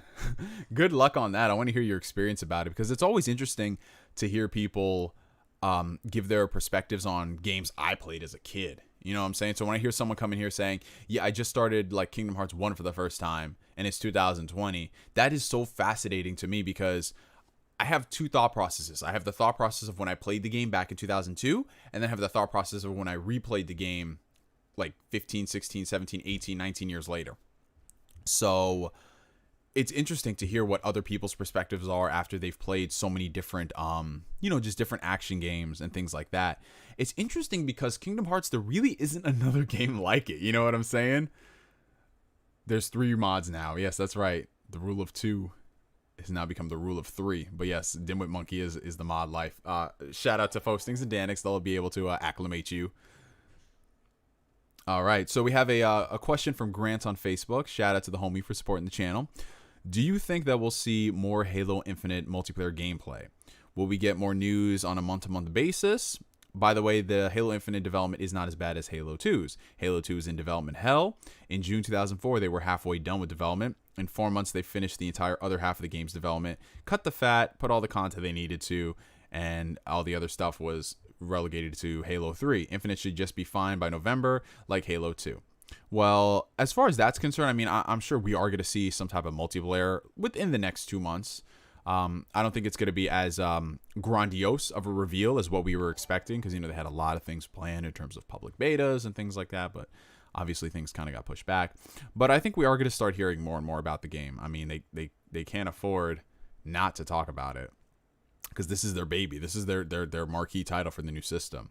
But as far as the comparison to Halo 2, I see where you're coming from, Grant, and I'm not saying they can't pull it out, but at the same time, Halo 2 was an original Xbox game. This is a different beast entirely. This is on the Series X, the Xbox One, the PC.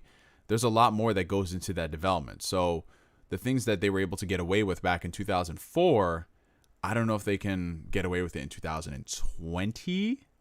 I just think it's a different thing entirely, and they have so much more going against them. But we'll see what happens come November. Well, we'll see. But appreciate the support, Grant. Thank you. And yeah, like as far as more updates are concerned, I'm sure we'll be hearing more on a hopefully weekly or bi-weekly basis.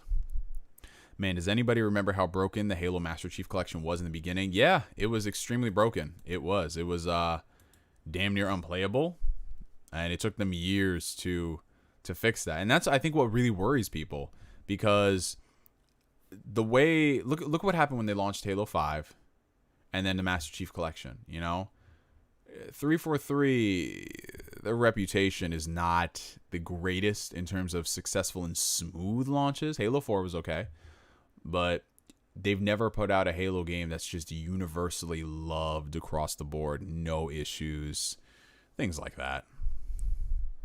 Would Nintendo benefit if they got together with Microsoft for Game Pass? I think that Nintendo is going to benefit regardless of whatever they do, because you know how Nintendo is. Nintendo does some of the most anti-consumer stuff on the market, but people give them a pass because they're the Apple of gaming. Nintendo just wants you to conform to their vision, and we just accept it because we want to play Nintendo games. That's what it is, and I think everybody should come to terms with that. Just look at the online. The Nintendo Switch Online is not worth $20 a year. You're only paying $20 a year because they're telling you it is. Because at least with the Xbox and the PlayStation, you have more features associated with the online, and you have more stable online across the board. Nintendo Online games are not good. There's maybe 2 that actually function decently. And even then, they're so limited by comparison to what other companies are putting out. So it's just one of those things. Like we hate the fact that there's no messaging system. There's no cross-game voice chat. There's no this. There's no that.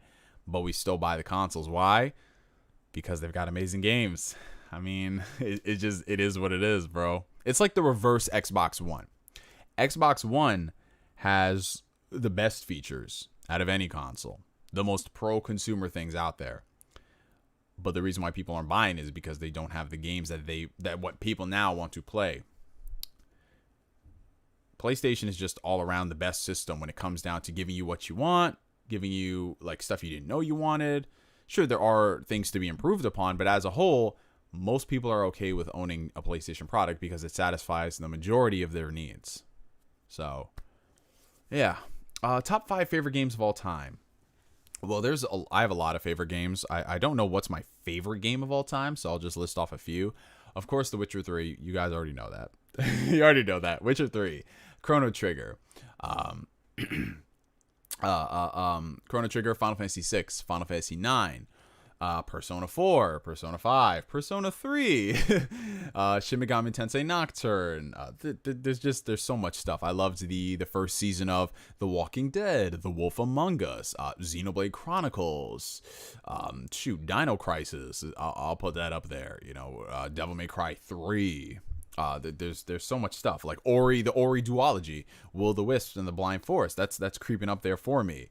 Legend of Dragoon, Shadow of the Colossus. Like there's so many games, so many freaking games out there, guys. Like Jet Set Radio. Jesus Christ, there's so many games, guys. There's so many games. Oh, greetings from Mexico. Oh, greetings to you, Antonio. Thank you for coming to the stream. And shout out to everybody watching in the stream. Shout out to y'all. Hope everyone's having a fantastic Monday. Oh, God. Oh, God, the homie Black Von. Oh, no. The Legend of the Gaia. Shout out. No, hey, Black Von, what you're not going to do in this stream is you're not going to disrespect this man BG, because that guy BG, he's an RPG guy, and he's also the gaming god.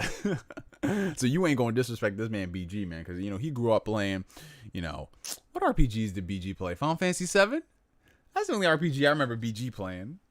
Cause I know this man BG. Shout out to BG. He just turned 30. I think it was yesterday. This man BG was over there crying for that Final Fantasy 7 remake. And hey, listen, I get it. I'd go crazy over a Chrono Trigger remake. But man, that man BG was just he was a bit too much, bro. If you run for president one day, I would vote for you. You're such an incredible human being. Oh, thank you, Joseph. I appreciate that. But I have no aspirations to run for office at all, because I'd fire everybody. I literally would. I was like nah, every single one of y'all gotta go. All y'all corrupt.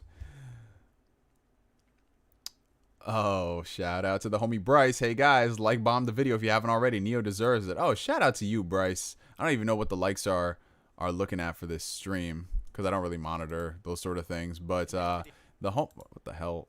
I tried to hit watch video and it brought me to the how to use live control room for live streaming on YouTube.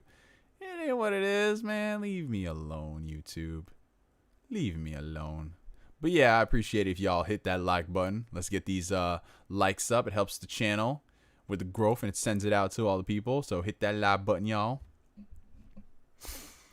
I'm telling y'all, if you guys have Xbox Game Pass and you have not played Ori yet, y'all better play Ori. Ori is the shit, guys. Trust me. I would not steer you wrong. Ori is the best Xbox game this generation. I will fight everybody. I'll fight y'all to the death about that. I will fight y'all to the death. Ori is awesome. Yeah, see, everyone be telling y'all to smash that like button. You know what to do. Hey, shout out to the homie Crazy Black Man 108, a.k.a. Jedi Master Star Wars Fan 1776, a.k.a. Damn, this man has so many different names, I swear to God. And I thought I had a lot of YouTube names. Hey, Neo, how do you feel about Halo being free-to-play multiplayer? Well, if you want to get my full thoughts on that, Salamander, I did a whole separate video on it. It's actually the most recent one I uploaded. But to be honest, I'm all on board for it. I think that's the best thing for Halo to do, because everything now is free to play. All the most popular games are free to play. So it makes sense for them to have a free to play mode, and hopefully the people they add incentive to those who actually buy the full game. So we'll see. We'll see. Well, Kingdom Hearts, the best way I could describe it, Awesome Gamer, it's literally Final Fantasy shit meets Disney shit meets whacking niggas with a keyblade, which is literally a sword that looks like a key, and then a bunch of stuff about darkness and hearts and darkness. It's very cheesy. It's very cheesy. The premise is absolutely ridiculous, but it's fun. It's fun. Thoughts on Gabe's comments for the Xbox Series X? Yeah, honestly, it's not surprising. I mean, Gabe has been very outspoken about what he thinks about consoles. I remember last generation he called the PS3 a total disaster, for good reason, because the cell architecture was a bitch to develop for. And while we did see developers take advantage of it later on in the generation, it just wasn't straightforward. And I think that's obvious why developers wouldn't like it. It's like they had to learn a whole separate language. But Gabe doesn't have a stake in the console race. He even said it in that interview. He's like, yeah, I like the Xbox more because it is more akin to a PC, and that's why I like it. Fair enough. Gabe also said that he thought the Wii U would be a revolutionary game changer, and we know what happened there. So I don't think a lot of people, they're looking into that like Valve is just going to come here and make an Xbox exclusive game or this, that, and the third. That's not going to happen. Guys, in order for Valve to make an Xbox exclusive game, Valve would have to develop video games. And they don't develop video games anymore. They don't. Like, what's the last game they actually developed? Was it that Half-Life VR game? When's the last actual tangible game. I'm talking like tangible game that's not like some small scale project. It's not. It's been too long, man. Yeah, people just don't know about an opinion. They really don't. It's not like he trashed the PS5. But people, they have like PTSD to when he trashed the PS3. So that's why they're like, see, I knew it. Secret fanboy. What are your favorite fitness channels? So as far as fitness channels, my favorite ones are the ones that are the most informative. A lot of fitness channels these days are just vlogs, which I don't mind. People doing fitness vlogs if they do have personality attached to them, like Max Tuning. I love Max Tuning because he's just such a dork and he knows it. He's great. I love him, and I love how like both him and Christian Guzman were focusing a lot on the business side of things and really building your brand and all that stuff. So it's great to see them do those sort of things. But I don't really watch most of the other fitness YouTube channels because a lot of them are very, very samey. They're cut from the same cloth. They all do the exact same things. And it's just a vanity fair for them, you know, like the secret way to grow your biceps. Like, there's no secret way to grow your biceps. Like, a curl is a freaking curl. You know what I'm saying? Like, there's only so many ways. But if I had to say, like, my all-time favorite, like, fitness YouTube channel, it would probably have to be Brian Alzor. He's a strongman competitor. Well, he's not just a strongman competitor, but he does a lot of things involving strength, and I just love his personality. He's just such a genuine dude. And if you look at him, he's like older by comparison to a lot of the people in YouTube. He doesn't look like a lot of the people in the YouTube fitness game because he's legit a strong man. And all these other people are just going for like the pretty boy aesthetics and everything, which, you know, to each their own. But I just love Brian Alzor because he was just very much so informative. And he has a lot of great videos that I think you could watch for years because he teaches you the basic fundamentals of things. And he's just very blunt with you. He's just like, yo, here we're all about learning strength, and you're going to suck wind when you're doing these exercises. It's not for the faint of heart. That he's just awesome. So I would say Brian Alzor is my favorite fitness channel. Okay. All right. Well, Epic who has a PC store making games, which Valve doesn't nowadays. Yeah, Epic is getting better with their storefront. It's not on the level of Steam yet, which is the one thing I will give the detractors. I feel like the Epic Game Store should have been on the level of Steam when it launched, because they've seen what Steam's done over the years. You know, they've laid the groundwork, and I feel like it should be farther along than it is now. I mean, they are making good strides. They are. I'll give them that. But, yeah. Well, you think Square Enix will make a digital version of the FF7 remakes for Xbox or physical? I would like for them to do physical. I think they will, but at the same time, they didn't do physical versions for Nier Automata and the Kingdom Hearts collections. So I don't know. I don't think so. If anything, it might launch on Game Pass. That'd be a big win. I don't think it would happen, but if so, that's great. But if it launches on Game Pass, you know it's not going to get a physical version. I wish Valve would focus on making games again. Oh God, you and me both, Arson. Like I need Left 4 Dead 3, man. I need Left 4 Dead 3. Y'all know how long it's been? I've been playing Left 4 Dead 2 for 10 years. Like, it's a great game, but after a while, man, you just get tired of it, bro. Like, give me something new. Why don't y'all want to make games? You know what it is? Because they're just raking too much money in on Steam and Dota and all those things. Will the next-gen online game from the Series X play on the same servers as the Xbox One? I believe so, because it's still going to be the same ecosystem. And I think that's why Xbox 343 went with the art style they did, because they want to make sure that that game runs at 60 frames on like the OG Xbox One. Because, you know, if you're playing 30 frames per second multiplayer versus someone who's playing 60 frames per second multiplayer, it's like, I'm not saying that the 30 FPS person can't take them down, but the advantage is on someone who's got the higher frame rate. Like, just look at PC, for example. If you look at the people who have the higher frame rates and things when they play multiplayer games, you know, there is an advantage. Mods make Left 4 Dead 2 interesting, but they're making mad money off of Steam, so no need to make games. Yeah, it's sad. Valve has become too complacent. There's not really much for them to do. You know what I'm saying? Like, they don't need to compete. You're already going to use their platform if you have PC. So, yeah, it sucks. It sucks, guys. What would be the difference between Xbox One versions versus Series X as campaigns are concerned? I don't think there'd be much differences. I mean, if anything, I think the Series X version will load faster. It'll look prettier. And maybe some other smaller details, but I think fundamentally they'll still be the same thing. Someone just posted a video titled Xbox Series X pre-orders coming soon, but I haven't watched it. I mean, coming soon could mean anything. It could mean 3 weeks, or it could mean 2 months. You know what I'm saying?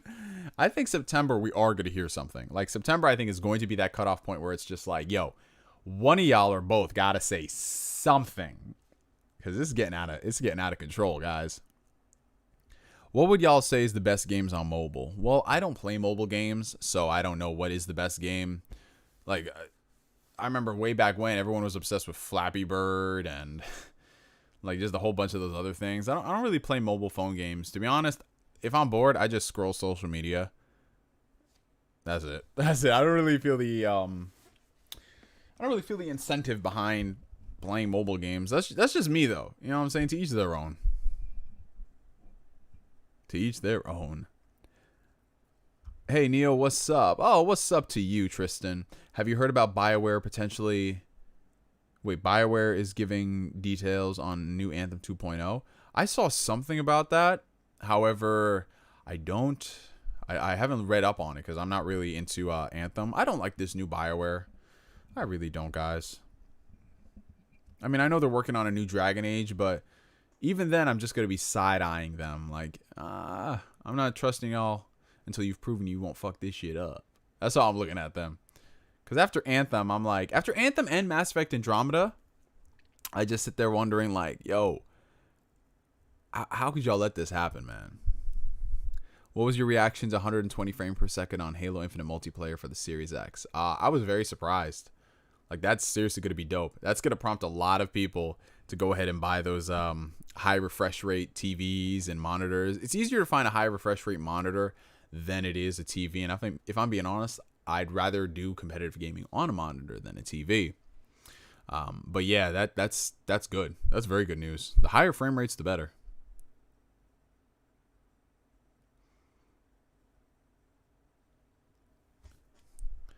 Why doesn't Xbox make Minecraft an Xbox exclusive? Because it already existed on other platforms before they bought Mojang. And Minecraft just makes too much money to be an exclusive. Like, what does Minecraft really gain being only on Xbox?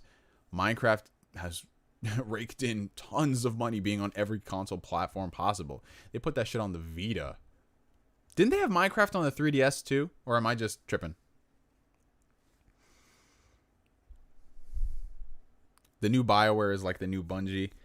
Well, to be fair though, Bungie is they've gone about fixing a lot of things with Destiny, and they have gotten better with it. So I wouldn't go that far.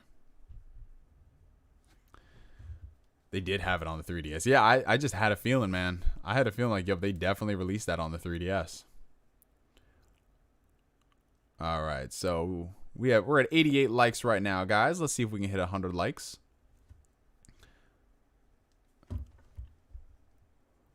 Oh no, I didn't make all the members. I didn't make all the members mods. Atlanta, I didn't do that. I just made like 3 of them because Fostings I think was one of the first mods because he was doing such an amazing job during the Xbox stream. And then Danix came in and he was just like, nah, you gotta go. Bam. He was like, sit down. And then Dimwit, because Dimwit was doing some good stuff too.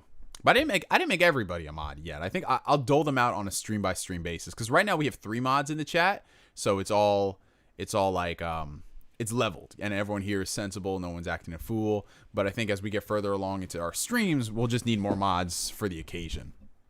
And speaking of which, shout out to all the mods. Shout out to Fostings, Danix, and Dimwit Monkey. What do you think the resolution of the multiplayer will be? I think it might be dynamic 4K. To get 120 frames, I don't think it's going to be native 4K. I think it'll probably be dynamic. Maybe 1440p upscaled?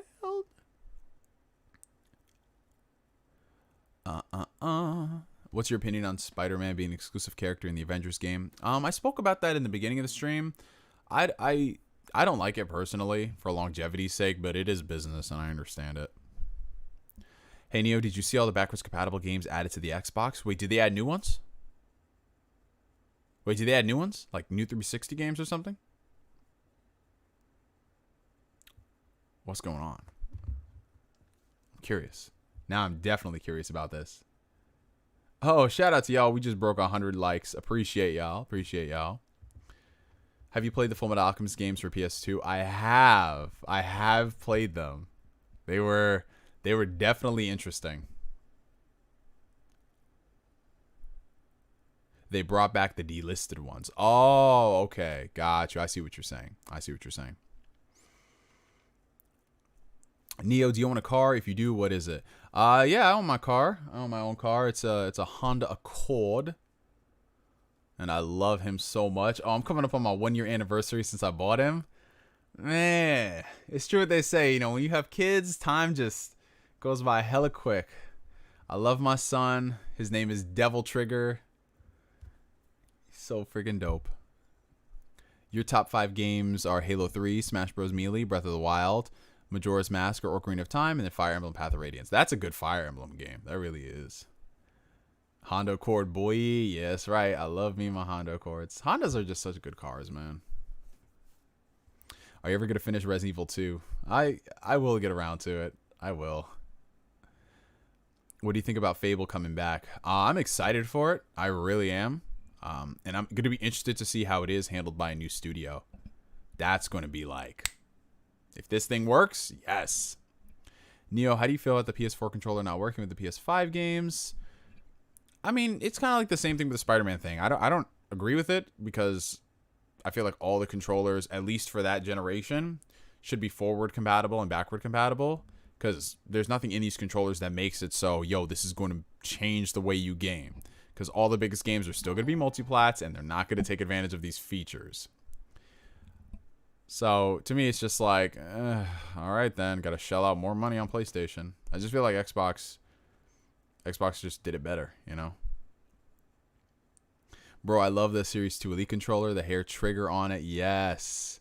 Yes, exactly. I'm glad you're enjoying that controller, Atlanta, because the Elite controller is so freaking dope, man. And that's why I'm glad that it's forwards compatible, because if I had to stick with just the regular Xbox One controller, I mean, I ain't got a problem with this. I mean, I got it plugged into my PC right now. I don't got a problem with this controller. It's cool.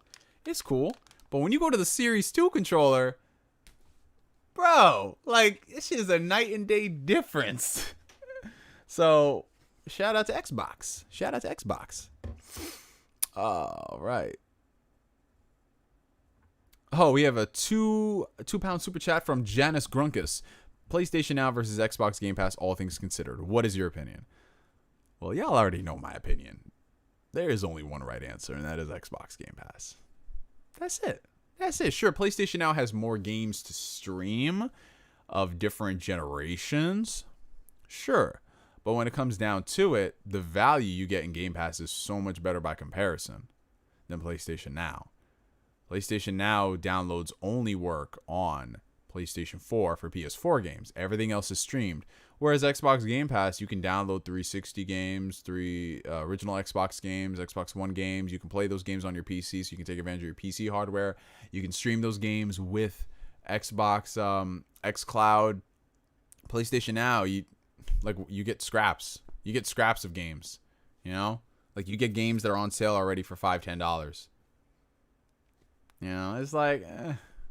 I don't know anybody who subscribes to PlayStation Now. I legitimately don't. I know people who have done free trials, and I know people who have done like 1 month or 2 months, but I don't like streaming games, man. Are you getting any of the systems at launch? I don't think at launch. I might pick up the PlayStation 5 within the first 6 months. It depends on the release date of a few games I'm looking forward to. Like if Ratchet and Clank is within the first 6 months, I'm going to get it. But at launch, I don't know. Like, what would I play at launch that I can't play on my PC? Like, give me a banger exclusive within 6 months and I'll get it. Three Houses was my first Fire Emblem game, and it was probably my game of the year last year. Yes, Asbel. Oh, God, it's so good. It's so good, bro. Oh, Colin, my boy. I wouldn't mind being on one of your streams, but I just got to get myself a microphone for my computer. I'll let you know. How would I be able to contact you outside of YouTube? Well, I believe you can contact me through YouTube since you are a member. I think because Atlanta over here. See, I told you, I'm going to keep calling you so many different names, Watts. I just call you. You know why I like calling you Atlanta? Because I used to have a coworker who transferred from Atlanta, which is like the main hub for the job I work at. And we all used to call him Atlanta because he would always just trash on our location in New York. And I got accustomed to saying Atlanta, but he moved back to Atlanta. Oh, God, I've said it so many times. He moved back, I believe, earlier last year. So it's just so funny. Yeah, if anything, all right, I don't see it here. Okay, check the membership page for the post, Colin, and there should be a link to the private Discord community, which is where y'all can interact with me. The regular Discord community is still open, but we have a private Discord channel for YouTube members so they can submit their questions to the show beforehand, in addition to just coordinating a lot of things. Atlanta, my city, bruh. Yeah, I was in Atlanta last summer for my cousin's wedding. And, I need to go back, bro. I don't know about y'all, but I love the South. I love the South just because, like I said, I'm a fat ass at heart. And just seeing all the food y'all got down there. Ooh-wee. I had my first Publix sub last year, y'all. Can you believe it? Had my first pub sub. That shit changed my life, bro. Oh, man, that Publix sub, the Publix cakes, just a lot of things in Publix in general was dope. Man, that was some good shit, bro. Will you play Sea of Thieves again? I definitely will. Probably in like the next week or so. That's right. Those Publix subs, they hit different. They hit different, y'all. Alrighty, Atlanta. Take it easy, bro. Take it easy. You have a good night, sir. Thank you for coming to the stream. Neo, what's your favorite sport? Honestly, basketball. It's basketball, I'm not really too big into sports like that. I watch them, but I'm not like hella invested like a lot of people get. Come to South Carolina for some good old Rush's best burgers ever. I'm going to hold you to that, Fostings, because you know me. I like my burgers. So Rush's, I've been trying to get out to the Carolinas at some point. It's been on my radar for a while. YouTube got rid of messages, I thought. Yeah, they did, which is why I corrected myself and I said, check the link to the Discord community. Yeah, if anyone is trying to get a Vita, I would err on the side of caution, considering they are out of print, right? So the prices are starting to go up, especially for the memory cards. So just know what you're getting into when it comes down to a Vita. Like if we go to, yes, let's do a little bit of digging here. Let's go on eBay and let's see how much a PlayStation Vita will cost.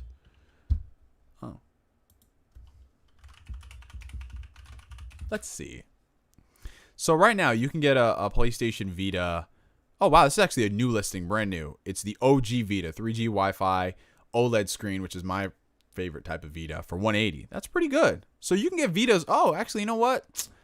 Right now, it's not so bad for Vitas because you can get Vitas for anywhere from like $150 to $200. That's not terrible.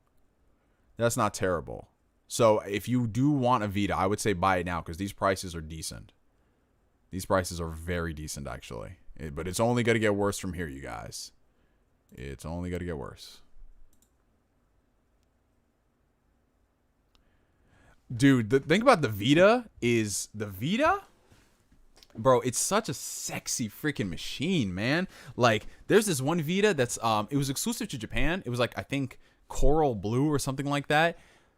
I don't even play my Vita anymore, but I want that because that shit looks beautiful. Like, yo, let me see if I can do this this picture-in-picture action. Hold up. Let me go back to eBay. Actually, no. Let me go on Google so we can get high-res images. PlayStation. Because it just looks so... It's called the Aqua Blue PlayStation Vita. And man, this thing... I don't know about y'all, but this shit looks sexy as fuck, bro. Let me see if I can load this up. Hold on. Hold on one second. Let me just add this. Where's window capture? There we go. Yo, check this out, guys. Tell me that don't look sexy as hell. Like, look at this. Ooh.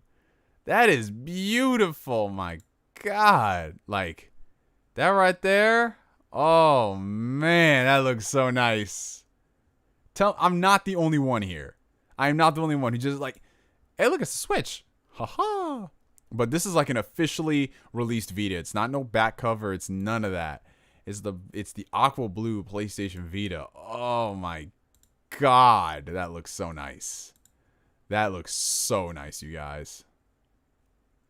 Man, that's like, whew, that is awesome. And I don't need a Vita. I don't need another Vita, but I look at that. I just want that on my shelf. Oh, you have that aqua blue Vita? Nice, John. Nice. The Switch wishes it looked as good as this. Yo, I'm telling you, man. I love my Switch. Like, don't get it twisted. Don't get it twisted. I got my Switch right here. You know, I bring it with me to work since I'm back at work now. And, you know, it's good. It's nice. I've got my Satisfy grip case on it. Grip thing on it. And the Switch is great. I love it. But, man, there's something about that Vita. There's something about that Vita, bro. There's just something about the Vita. Oh, man. Dude, what's up, Pierre? What's up, Pierre? Hello, brother. Yo, the Vita is always going to go down to me as like the most underrated handheld out there. It just had so much potential that Sony really squandered.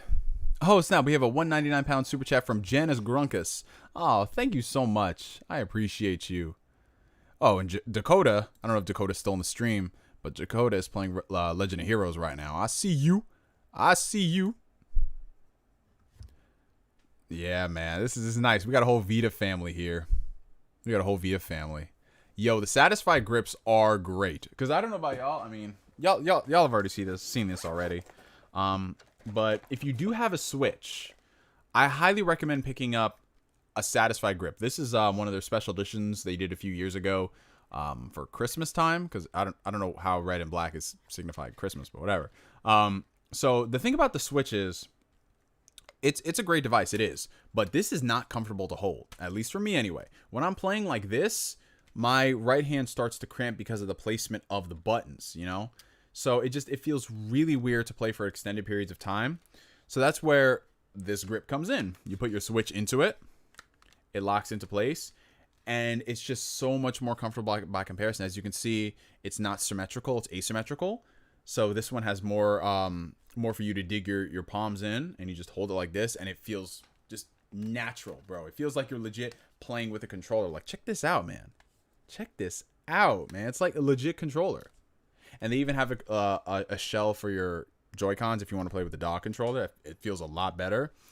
It's good. And no, I'm not even sponsored by Satisfy. They just sent it to me. They sent me a case. They sent me the case. Then they sent me the grips. And I think, yeah, that's all they sent me. But I love it. I've legit been using it for, what, like 2 years now? It's great. It's seriously good. They make it for the original Switch. They make it for the Switch Lite.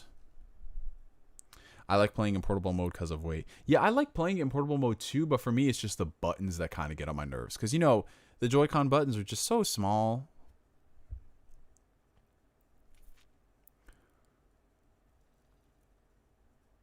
Shout out to the mods. Shout out to Fostings and shout out to Danix. Appreciate y'all.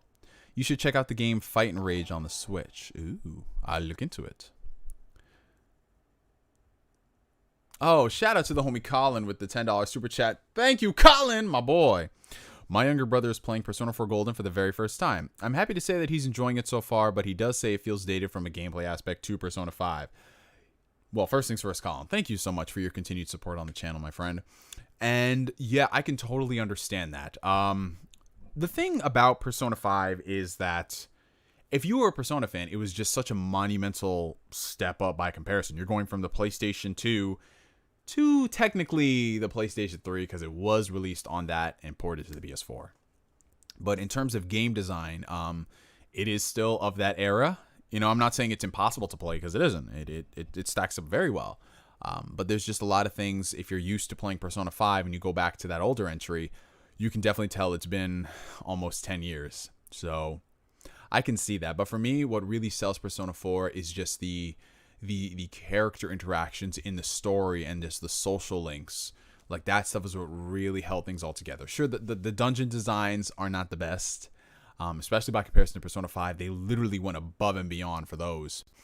But yeah, I can definitely see why. But hopefully he enjoys the story. And if Persona 3 ever does come to PC, I still recommend people play that too, because the stories in those games are so good. And Persona 3.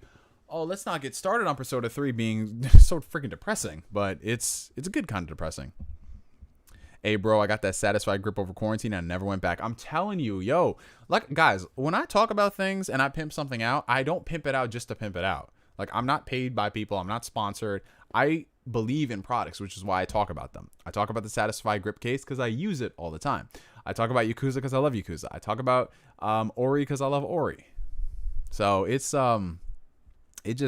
just what I do, man. Hey, Neo, were price and name the bigger selling points for PS4 than exclusives? Because most people I know own PS4 and play third-party games. Yeah, the thing about the PS4 but really sold it was just price and it being a game console first and foremost. Xbox was not a game console first and foremost. It was an all-in-one entertainment system. They already thought they had the games. They already thought they were going to be the best. And then you saw what happened. So with PlayStation, it had a good price. It was cheaper out the gate, and it was just games. It was games. And then with time, they updated the features and they added more stuff. But at some point, like, a lot of people, they just get so invested in the ecosystem and they just don't want to leave. Like, there were a lot of people who switched from Xbox to PlayStation. Why? Because they just want to play games. You know, they didn't really care much about the Xbox ecosystem. They just wanted an ecosystem that would foster more gaming experiences. And PlayStation does have more gaming experiences, whether it's free-to-play third-party games, big third-party titles, niche Japanese games. Like, PlayStation just ticks all of those boxes, which is why PlayStation is always going to be a success. Like, despite what people say, PlayStation just appeals to the vast majority of people. It has a little bit of something for everybody. Because for the longest time, PlayStation RPGs... like, the JRPGs were only on PlayStation consoles. It was either you owned a PlayStation console or a Nintendo handheld. And not every game that came to the handheld, if it didn't come to the handheld, it came to the PlayStation. At the end of the day, people are going to go where the games are. Exactly, Takun. Shout out to the homie Takun. He just worked on a new video for y'all. Talk about what Abraham Lincoln would play if he was a gamer. I guarantee you are not seeing that kind of content anywhere else on the interweb. So go ahead, go give the homie Takun a look. And shout out to the 156 people watching. Shout out to y'all. Let's get those likes up, y'all. Let's get those likes up. It helps spread the channel out to people. More discovery and all that jazz. Yes, the third console curse, definitely. It happens to every company. It happened to PlayStation with the PS3. It happened to Xbox with the Xbox One, and it happened to Nintendo twice. It happened with the N64 and the Wii U. So we'll see what happens with the PlayStation 6, because they're due for something. They're due for something. How do you feel about Dragon Quest, all the Kingdom Hearts games, and Yakuza on Game Pass? It's a phenomenal deal. The fact that Dragon Quest is coming day and date to Game Pass, like, bro, what? It's so easy for me to recommend games to people now. Like, that's just such a good experience. Especially as me, someone who already owns all of these games. Just to play it on Xbox, to say, hey, I can play it on Xbox, is a good feeling. I would love to play Persona 3 when it does come to PC, since I still haven't played it yet, but I really want to. Yes, Colin, Persona 3 is a great game. A lot of Atlas games, unfortunately, are left to the consoles they came out on. They are starting to port a few of them, like, as you know, Nocturne is coming out on PS4 and on Switch, maybe a PC port as well down the road. But there's still a lot of Atlas games that are stuck on the PS2 and on the DS and systems like that they need to be moved from, so a lot of people can experience it. Have you checked out God of High School? I have not, but I keep seeing tons of advertisements for it. So sooner rather than later, I'll start it. I'm just watching other stuff. I started Kaguya-sama Love is War. I'm waiting to watch the last 2 episodes of Vinland Saga because I wanted to record a reaction for that. Does the Satisfy grip work with just the Joy-Cons as a Joy-Con grip? So they have their own separate little, like, you have the dog controller for the Joy-Cons, the grip that the Switch comes with. You can buy that from Satisfy, and they also have it in a bundle as well. Neo, what was your favorite subject in school? What were you the best at? Honestly? Well, it wasn't math, obviously. I think after 9th grade, I started to check out of math. I was like, the second they started doing geometry and just calculus and all that, I was like, bro, I'm good. But if I had to say the subject that I was really good at, I would say really expressing myself when it came to like speaking on things, because that was around the time when I started to get into making YouTube videos. So I was like a bit more outspoken about things, so I was able to carry conversations. So anytime we had to like speak on stuff, that's when I was able to really shine. But other than that, I really didn't have too much of a favorite subject in things. Like I see some people saying AP Bio. Oh, AP Bio, damn folks things. I'm gonna hit you up. And I was just like, yo, I need help with this. Some people are saying history. Okay. Neo presented all the group projects. I did, Takun. I did present all the group projects. How did you know? That was literally me, because I went up there and I could just give a whole presentation like a YouTube video. Oh, some people are saying Japanese. Okay. Are you excited for Hellblade 2? Yeah, I'm interested to see what they do with it now that they have like a full budget. I loved AP history, and yes, I love math. I even taught some of the students who are falling behind. Oh, you see, Dimwit Monkey, as he would say, is doing God's work and helping folks out. I hope he got some extra credit for that shit, though.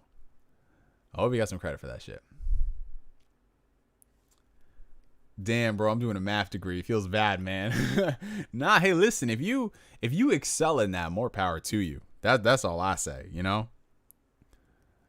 For me, it's like I stopped caring about it in school, but I'm not like one of those people who are saying like it's pointless. You know what I mean? Because some of those people who say it's pointless, they just straight didn't apply themselves. As a lot of people. Oh, Suno, what's good, brother? Good to see you. Yo, geometry was terrible. Why did I have to prove that this motherfucker was a square? You know what I'm saying? Like, this is a square. Why? Is college much more chill than school? It depends. I would say yes, as a whole, it's much more lax by comparison, because you just don't have the pressures of the public school education system. In college, it's literally a case of, well, you're paying for it, so it's all on you, bro. There are times where professors are like, yeah, I don't care if you show up to class. You have this amount of absences, and that's it. There are some people I know who literally only came to class to take the test, and they somehow still passed. I don't know how, but they somehow still passed. So it's literally just a case of you can walk out of the classroom, no one can tell you otherwise. So it's cool as far as that is concerned, but it's all about managing your own time wisely. Because when you're in college, a lot of people there have a lot of different shit going on in their lives. You're going to be with people who are like your age, people who are 10 years older than you. And there are different ways of going about things. Some of the professors in college that I've had, they were very flexible as far as certain things. They weren't as rigid as some of my high school professors. So it's just a mixed bag. You're going to have a lot of good professors. You're going to have a lot of bad ones. And a good professor will really make or break a class. Like the professor that I had when I took, God, there was one call I had to take. I'm not gonna lie, I had to take calculus like twice in college. I failed that shit. I took it once in the summer, which was the worst decision possible. Taking a calculus class in summer. Oh my God, I don't know what I was thinking. I just lost all my money. That freaking thing. It was terrible. Because it's accelerated, so it's like what, 5 weeks, and you're there 5 days, 3 hours a day, and it was just so much information, man. And I legit failed that shit. And I took it again. I did much better because it was spread out over the course of the semester. I can actually take time to learn and read it. It was, oof, man, it was not one of my proudest moments. That was a miscalculated move. Versatile, I swear to God. You were literally just thinking to yourself like, oh shit, I got the comment of the year right here. That's life. Don't let it beat you up, man. Oh no. I mean, man, don't you humor Versatile. Leave this man alone. I didn't let it beat me up, brother. I didn't, because it's just one of those things. You do those things, you make mistakes, you learn from them, and you move on. To me, it was just terrible because I was on a good streak of doing better. Because, like, I was coming off of a really good semester where I got, like, all A's and all B's. I was like, yes. I felt so because, you know, for me, it's like, if I already know I'm going to get, like, an A in the class, and it's, like, literally a month out from finals, I'm straight chilling. I'm good. I'm having fun. I'm living. I'm not having to worry about stuff. And then I was like, yo, I'm going to continue this momentum in the summer. I took that class. That shit dropped my GPA. I was like, oh, that's the worst thing. Because you can have classes that are like all A's and your GPA will go up like this. Then you get one F and this shit goes down. I was like, man, what? But yeah, it was definitely a process. Learning derivatives and all that stuff. Oh, hello, Stefan. Greetings from Brazil, brother. Thank you for coming to the stream. What is the upcoming game you're most excited for? Well, right now, if we're talking about games for the rest of the year, I would say Cyberpunk. Because I'm trying to think, like, what other games are coming out this year besides Cyberpunk, Avengers, and then whatever, like, the next-gen games and Halo Infinite are. I don't really know. Oh, yo, when you do so good, when you bust your ass and your teacher says you're exempt from exams, yo, I remember that happened to me one semester, but unfortunately, I still had to go to class. So I was literally just there every day doing fuck all. And then, man, I didn't have to take finals week. So it was cool. I had the bright idea to go back to college at 32. I'm doing well, but it's tough with a full-time job. It definitely is, Jarrell. It is, especially the older you get. That's why it's always recommended to, when you do go into school, try to knock everything out as soon as possible. So all that stuff, that learning, that mindset is still ingrained in you. Because once you start getting into the workforce and dealing with a whole different set of challenges, it's tough to get back into that school mindset. It's a different beast. And I applaud people who are doing it with full-time jobs. Like I still have 2 semesters left of school, and I am going to go back at some point. But I just know it's going to be at a slower pace because I just have too much stuff going on in life right now to really dedicate, full-time schedule load without going crazy. Because I just be seeing some of my friends and what they had to deal with, like back-to-back semesters of like 6 classes and going straight into their masters and just seeing what they look like after the fact. Like, yeah, they've got the degrees, they've got all this, but when you just look at them, their character, it's like they've aged 10 years all within the span of 3. It's a whole separate conversation to be had as far as like the pressure of the schooling system, not even just in this country, but in the world. And you always hear stories about people committing suicide, about tests and stuff like that. It's terrible. Technical college counts as schooling. It does, man. You're learning skills. That's what it's all about. It's not about like whether you went to college or not. It's literally what you make out of yourself. So if you are, because I know people who legit make over 6 figures a year. They didn't go to college a day in their life. They just went to trade school and they have a skill that's valuable to a lot of people and they built their business from it. It's crazy. It's literally what it is. And if I'm being real, the first 2 years of college are complete bullshit. They're literally just bullshit. And that's something that needs to be changed. If you're majoring in something, don't make it so you have to take prerequisites in subjects that don't even pertain to your degree. If you're going for this, have classes that are focused on this. Don't wait until like you get into your 4 years of school, their 3rd and 4th year to actually focus on it. Like if I was being smart, I would say, unless you're getting a full ride at that university, go 2 years community college, a good community college, because not all community colleges are made the same. Go to a 2-year community college where all of your credits will transfer over, and then pick a school that is going to be able to accept all those credits and also give you the most financial aid available. Because then once you finish the 2 years of community college and you go to the 4-year school and you just have those 2 years, you're good. I mean, yeah, you'll be missing the life on campus, and all that stuff. But to me, myself, and I, it's the whole college experience. Personally, to me, I never saw much from it. I mean, I understand why people, because yeah, they're adults now and they can go and have parties and get drunk and smoke and all that. But I don't know. I just look at those people and what they got is just a whole bunch of liver damage, and they gained like 30 pounds in a semester. So, I think we need to put more focus on trade schools and just straight up skills as opposed to only going to the best universities. Yeah, it's not even a case of what school you go to. It's just how high value of a person are you? And for a lot of people who I see go to school for things like, they go to school for medicine, things in science, engineering, stuff along those lines. Great, definitely. We should really focus on those things because that's where we are lacking in this life. So that's great, but we should also focus on trade schools and people who are able to learn these skills, like being able to do plumbing, HVAC, all of those things. People say that these jobs, they're not like the most glamorous jobs, blah, blah, blah. You're not sitting in this office overlooking, the Upper West Side. So, like, those people are making bank. Like, like truck drivers, for example, like the amount of truck drivers that I've met, legit, these guys working, they grinding like crazy. They're making so much money. Then they end up buying their own truck. And then the money they make after that, like, well, why aren't we talking about these sort of things? Like, why aren't we talking about these sort of things? Like, this is what's going to get people to the next level. But people just, like, it's not easy to talk about. And it just sucks because those jobs are like the most crucial. And it's good to see that a lot of people are seeing this in the chat. Yeah, because I had that realization like 5-6 years ago. And I'm just like, it makes a lot of sense. It does.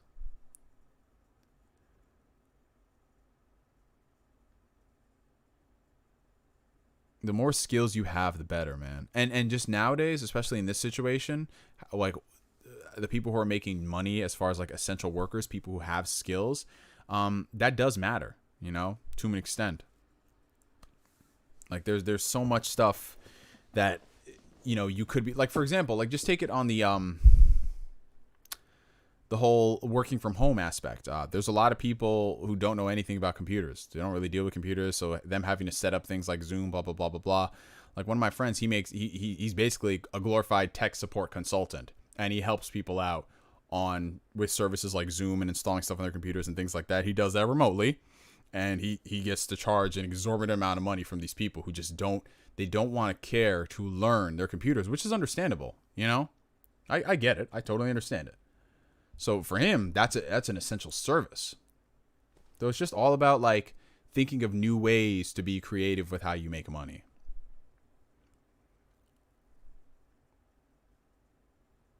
So that's why I don't say that, just stop college. Like, because there are some things you need to go to school for. There are some things that you can only attain going to school.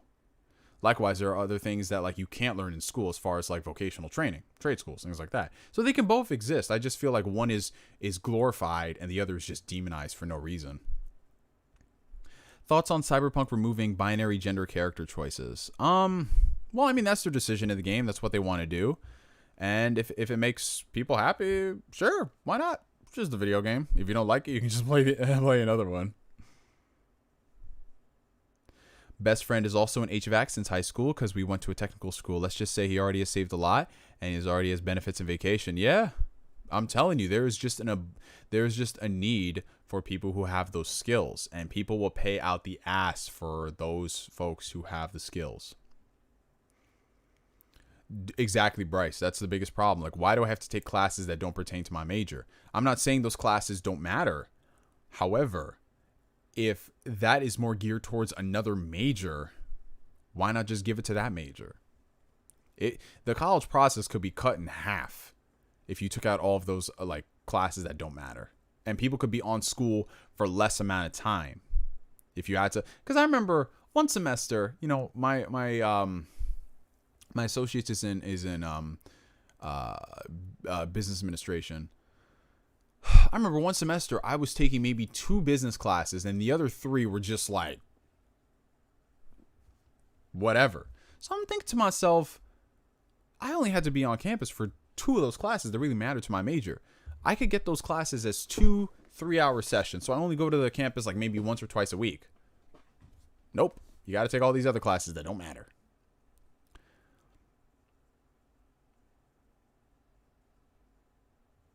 Got any tips on how to grow on YouTube? My biggest piece of advice, Louis, is to just find what you love and do it. That's all you got to do. I know there's a lot of videos out there from people where they'll tell you like the secret tips of the trade as far as maximizing on the YouTube algorithm and all that stuff. But I feel like that's secondary. It comes down the road. You have to really like this. Like, and this is all for all the people here who are trying to start a channel. You have to like what you do. I know you can see stuff online and you see people like me. Like people always say, "Oh, I want to get to like you, Neo. I want to, do these live streams. I want to do this, that, and the third." But they don't know everything that goes into doing these sort of things. It's not as simple as me turning on the webcam and talking. I know I make it sound like that, but this was years of me trying to find my niche, trying to find what worked best for me. What is the style that works best for Neo GameSpark? Because the style that works best for Neo GameSpark is going to be so different from Markiplier, who's going to be so different from Donkey, who's going to be so different from Scott the Wise. Like, we're all different people, and that's what I think you need in the community. You don't need people who are going to be doing the exact same type of videos. You don't need that. You need originality and creativity, and that doesn't necessarily mean that they're going to be putting out videos that are just radically different to change the game, but everybody, I think, has their own personality, and to get that personality, you need to keep at it. You have to keep doing videos, and your first videos for like your first year are going to be terrible. Like they really are. You're going to be trying to find your niche and what works best for you. You might get into a situation where you feel like you're kind of copying off of somebody because you want inspiration, but it's going to take time to get you to that point where you feel what's comfortable. Like for a lot of the old school viewers in the channel, you'll notice like the shifts in terms of like how I used to present videos way back when to now. So back then, when I was doing the vlogs, which were like my half life updates, half news article, talking about Naruto and Kingdom Hearts, things like that. If you look at the way I was talking in those videos, I was just really talking really fast and blah, blah, blah, blah, trying to get all the news out there because I had so many topics and I only had like 10 minutes of time to record them in, because that's literally what it was back then. 9 minutes, 59 seconds. And then from there, I expanded into doing certain kind of videos, and it just all over the place. So I never had a specific style of things. In the past 2 years or so, I've kind of found myself another niche where I'm comfortable with doing these sort of things. And it changes from years to years. Like I have a firm belief that like good content creators, they always mix up their style as the years progress. Like if you look at videos from Scott the Waz from like 2-3 years ago, sure, they're similar. However, like you can tell that they've changed drastically to the ones he puts out today. And that's just how it is, man. But the important thing is you have to love it. You got to love what you're doing. So if you're coming on here and you just want to make a lot of money and you want to go viral and this, that, and the third, I'm sorry, but that shit ain't going to happen. Going viral on YouTube, literally, it's like, I don't even want to say it's 1%, but the odds of people going viral and getting a sustained following and fan base, it's really slim to none. The people who you see blow up, like I know a lot of people saw me because of the Xbox videos that I would do, right? And they're just wondering, oh, like I've never seen you before. Like it's literally people working, busting their ass off week to week, month to month. So many, failures along the way, self-doubt, things like that. And it's just a part of the process. But you have to love it. You literally have to love it. You can't just casually say, yeah, blah, blah, blah. You've got to love it. And just be willing to accept working 5 hours on a video and it only gets 15 views, 6 likes. It just is what it is, because you're going to be looking back when you start getting into it and you find your audience, you find the people that fuck with you for you, that, this is what it's all about. Because if it was easy, everybody would have a YouTube channel. Everybody would be doing this. But it's not. Oh, God, Takun said, tell that to Nintendo YouTubers. Oh, you're talking about the samey? Yeah, all the Nintendo YouTubers are the same, man. I'm sorry. They are all the freaking same. They are all the freaking same. They're cut from the same cloth. They don't criticize Nintendo. God. Yeah, people are bringing up some of the old school videos. Yeah, I did, like, growing up, I started out doing a lot of Naruto videos, Kingdom Hearts stuff. Then I gravitated into doing other things that I found interesting. Like, I love movies, so I would talk about movies, and I would do Blu-ray updates, and, I started talking more about video games and things like that. And then we start doing these live streams where we kind of just talk about everything. So it's interesting how things progress. Is studying political science all that valuable? I'm curious because I would love to work in diplomacy, politics, or world affairs. Um, well, here's the thing. I know an equal amount of people who have majored in poli sci who have jobs that are not related to the political field, and then I have like one of my friends who I went to school with. He's a year older than me. He's actually a diplomat now. I think is it I think it's South Korea, I want to say. Um is he? No. Let me see exactly what he is, but I don't want to miss I don't know what the term for job would be. Let me see.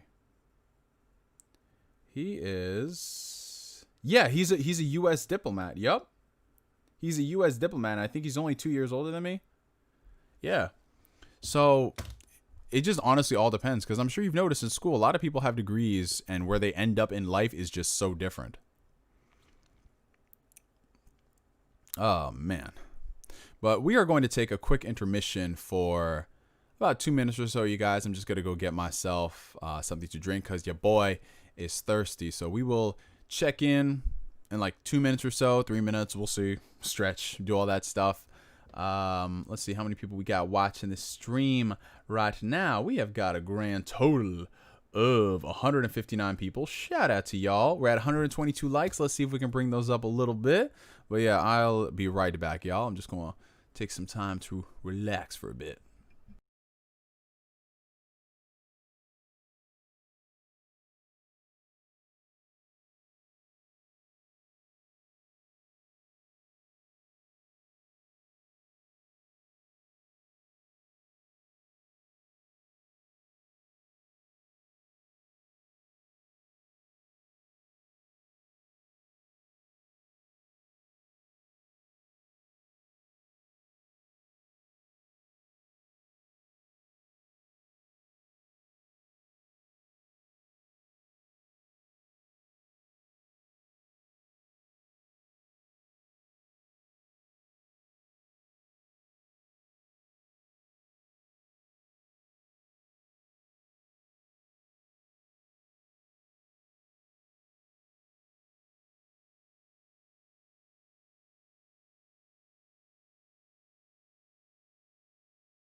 Alright, my children.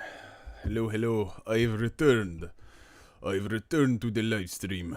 Let us see what y'all have been talking about.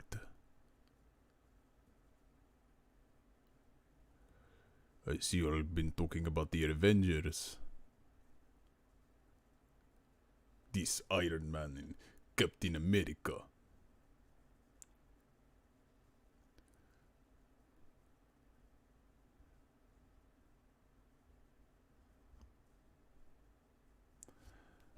What is this? I'm talking about I'm seeing some people caping for Anthem. I don't know. I don't know about that, Versatile. You looking kind of spooky, brother. Favorite Fullmetal Alchemist Brotherhood opening ending songs? All of them. I love every single one of them, man. They're all so good. It's like picking your children. You can't pick which one is the best. Well, I already did a full video on that, Grant, as far as Halo Infinite's free-to-play multiplayer and things like that. I just said we'll have to wait and see as far as Halo transitioning into a live service game. Neo, what are your thoughts on intermittent fasting? I really love it. I'm a big proponent of fasting in general because I think it's good for your body to heal when you're not eating constantly. And there's just so many benefits. Mental benefits, just in terms of like your body recovering. It's great. I used to do like nowadays I still technically do intermittent fasting. You know, I fast for like 12 to 14 hours and I eat, but I don't do it with like a conscious purpose because I'm not trying to lose weight. But I would say, like, if anyone is trying to lose weight or just break the cycle of over reliance on food, fasting will be really good, because a lot of people think fasting is just starving yourself when it's really not. Because when you're fasting, to really get the benefits of fasting, you have to have a good diet, because the food matters so much more when you're not eating as much. Hey Neo, what do you think about Elliot Hulse? Oh, Elliot Hulse is great. I've been watching him for years. He's a cool guy. He's another one of those who have transitioned into doing different things in YouTube and talk about other stuff. He's cool. Have you played an MMO? Yes, the only MMO I really played a lot of was Final Fantasy 14. I mean, I dabbled around in like World of Warcraft and Guild Wars 2, but I never really spent more than like 10 hours or so.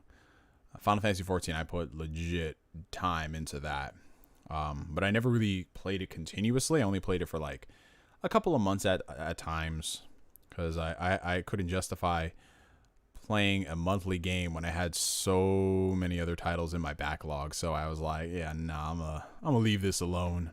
But it was a lot of fun. Final Fantasy 14. I had a lot of fun with it. Why I feel like he was going to say 14? Because 14 was that game for me. It was. Why do you sound like Dio? I don't sound like Dio. What are you talking about? Monster Hunter is low-key the best MMO. Ooh. Well, I need to get around to playing that Monster Hunter, man. One of these years, I'll play World. What happened to the 2016 indie game Lost Soul Aside? They're still working on it. I think they did a little update not too long ago. It's in progress. I mean, it's a very small team of people working on it, but it's coming along. That's all I can say. I played it at PlayStation Experience back in 2017, and it was a lot of fun. Like, it seriously was. So just to see where it's come in 3 years, I am very intrigued. I'm looking forward to playing Anthem 2.0. If they make it free, I'll look into it. But oh, Colin, you said he sent a super chat? Hold on. Why did I not get the notification? Hold on. YouTube is tripping, bro. My apologies, Colin. Hold up. Sorry about that, Colin. Oh, my God. Yeah, YouTube was definitely tripping. Okay. Hold on. It didn't even pop up in the chat. That's so weird. Okay, so here's Colin's question. Hold on, YouTube, why aren't you showing me this?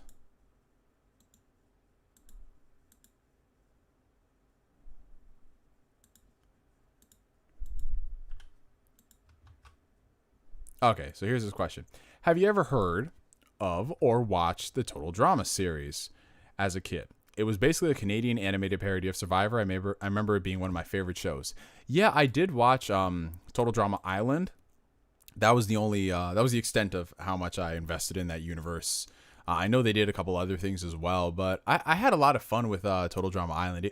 It took a while for me to get used to it because I was kind of in that that little bit of a slump where I hated the output on Cartoon Network and on Nickelodeon and on Disney Channel. So it took a while for me to get into Total Drama Island, but once I appreciated it for what it was, I found a lot of like good things about it. It was cool. I didn't. There was another one. There's Total Drama Island, and then I think there was Total Drama Survivor. I want to say that's what it was. But yeah, it was cool. I still remember the intro. I wanna be famous. Na na na na na na na na na na na. I wanna be. Yeah, I think that's what it was. Alrighty, so love your videos, Neo. Oh, thank you so much. I appreciate you. Shout out to y'all. Shout out to all the moderators, Fostings, Danix. Y'all doing a fantastic job. Have you seen Sea of Stars, another great looking indie JRPG? I have not, but you said it's an indie JRPG, so that's definitely piqued my interest. Darth Magus. Alrighty. I believe it's an update. I don't think it's a separate release for Anthem. Damn, so you gotta go and buy Anthem to play Anthem 2.0? Ugh. I do not like the idea of that. But Anthem's like $5, so we'll see. I came in contact with someone who tested positive for COVID, starting quarantine now. Hopefully I stay healthy. Stanky nerds, man. Do what you got to do to stay safe, man. That's all I can say. That's all I can say, man. God bless you, and hopefully speedy recovery. And definitely keep us posted. Have you ever watched Danny Phantom, Ben 10, Powerpuff Girls, or Kim Possible? Yes, I've watched all of them, and I do enjoy a lot of them. Ben 10, probably the least out of the bunch. I only really liked the first season, and they started doing a whole bunch of other weird shit, weird and edgy shit. But out of all of them, I'd say Kim Possible is probably my favorite. I loved the story in Kim Possible. I love the progression and the relationship between Ron and Kim, and how they both started out with not like they were best friends, and then just to see them grow into lovers, it was so cool because you never really saw that back then. It was always a case of will they, won't they, and just to see that with Kim Possible, dude, it was so cool. I still remember when I was in 6th grade and they came out with that movie. What was it? So the Drama. And then the end of the movie was literally them at that dance. And then they ended up kissing and becoming a couple. I was like, bro. Oh, man. I was legit. I was legit happy. I really was. That was great. I still remember the song in that movie. Neo, what are your thoughts on Red Dead 2?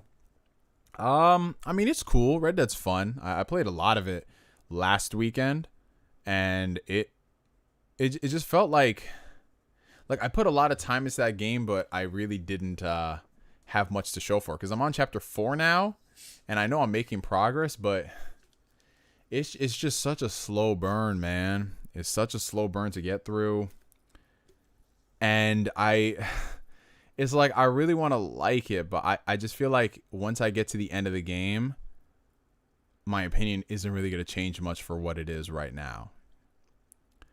I feel like once I get to the finale, I mean, I enjoy the story in Red Dead. It's cool. But everything else surrounding it is just, it feels like a chore. Just the way your character moves and how sluggish it is, the input lag. I don't know, man. It just, Kim Possible is fun. It's very fun, Danix. It's also on Disney Plus, too. Rockstar be like, I can milk GTA 5. Yeah, y'all are going to be playing GTA 5 on every console now for the end of time. Imagine J. Cole in the NBA. Oh, Lord. I just woke up and I'm pretty upset by people saying Beyonce is better than Michael Jackson on Twitter. I just don't understand the comparison.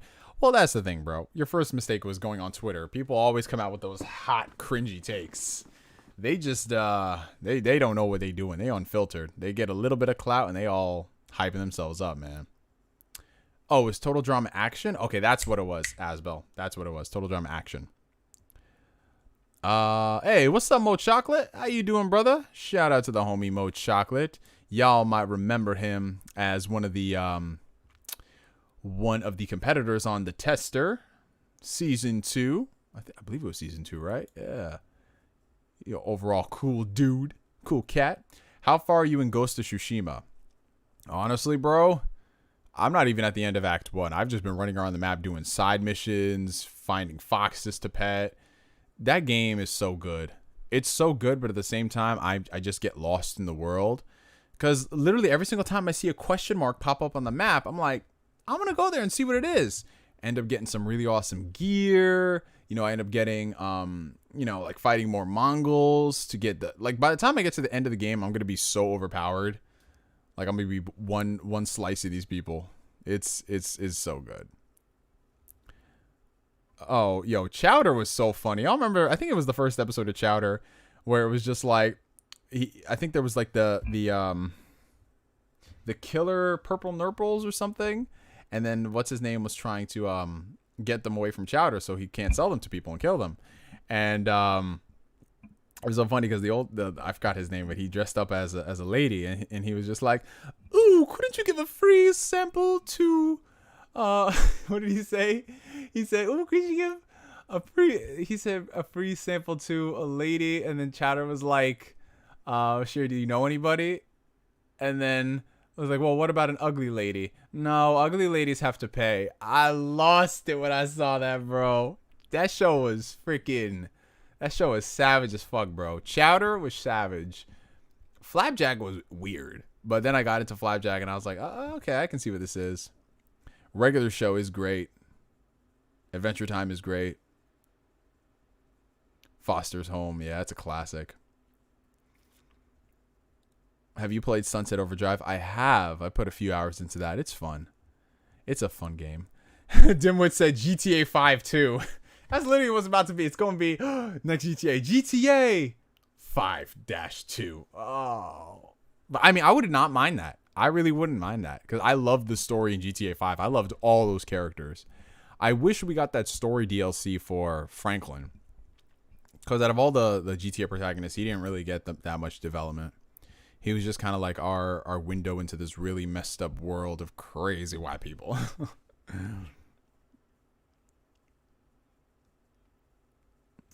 Yo, all y'all just bringing up all the classic games. Not classic games, classic shows. I love it. I love to see it, y'all. Call me, beat me if you want to reach me.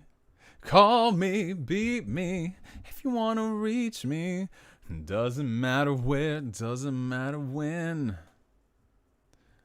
I'm gonna be there for you till the very end. Danger and trouble. Oh, man, that's a classic.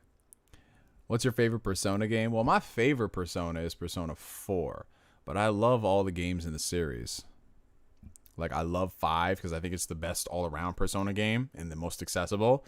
I love the story in 3 just because what it did for the series and just the depressing aspects of it. 2, in my opinion, has the best story there is. Persona 1 is, well, Persona 1. You take the moon and you take the sun. That's how you know you're getting ready for a banger. Oh, Proud Family?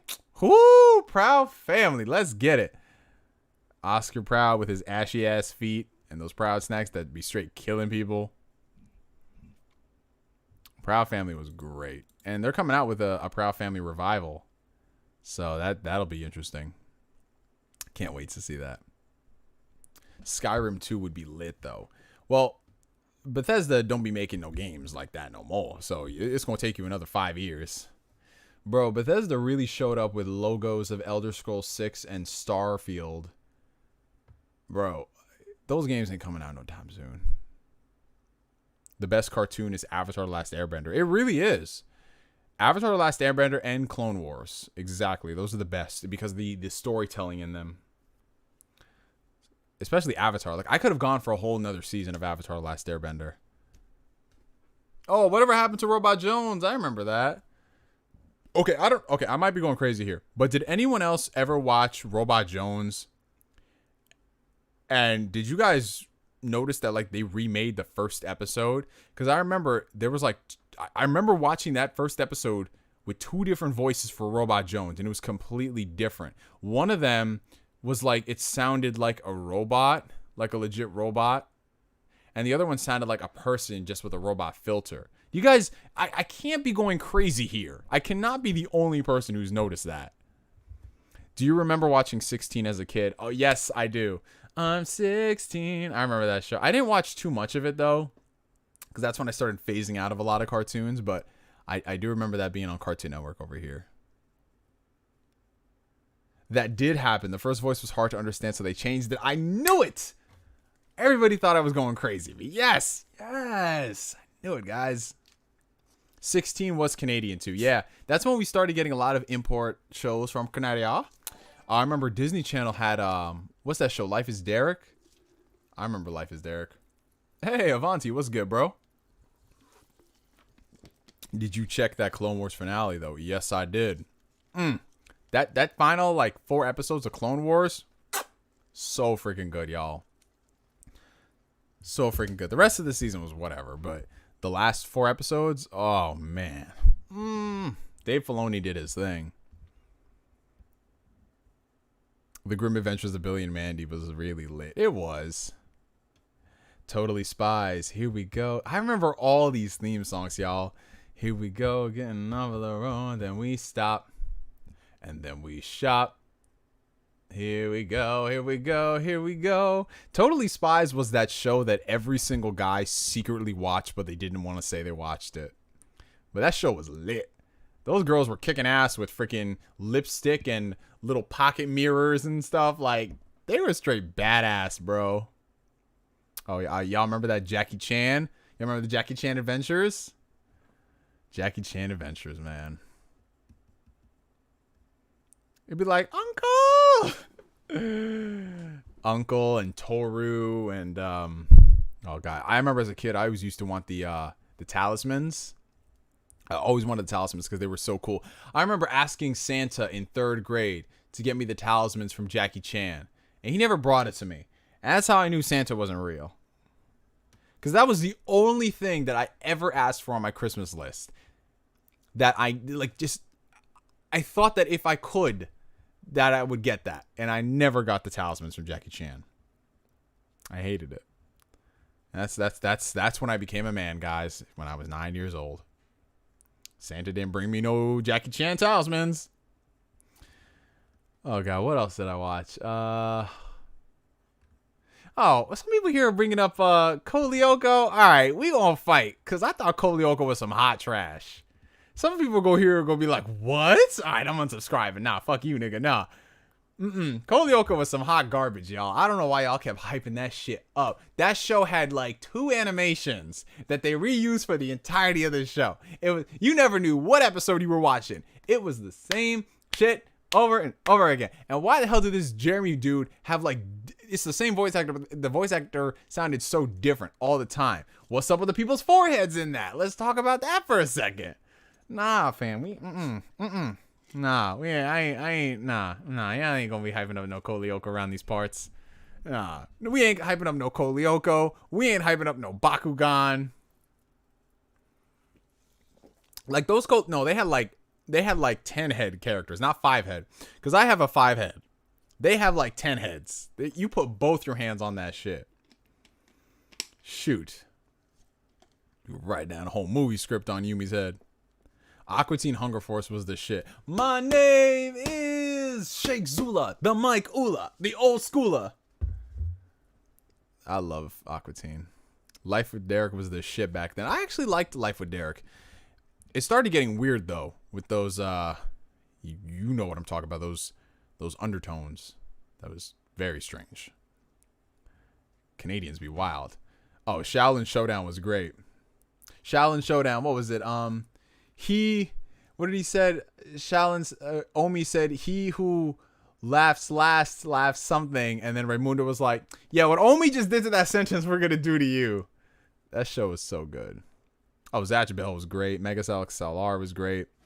Liberty Kids, I remember briefly. I didn't really watch it. Oh, Do you guys remember a pup named Scooby-Doo? I remember a pup named Scooby-Doo. What else was that other show? Alvin and the Chipmunks.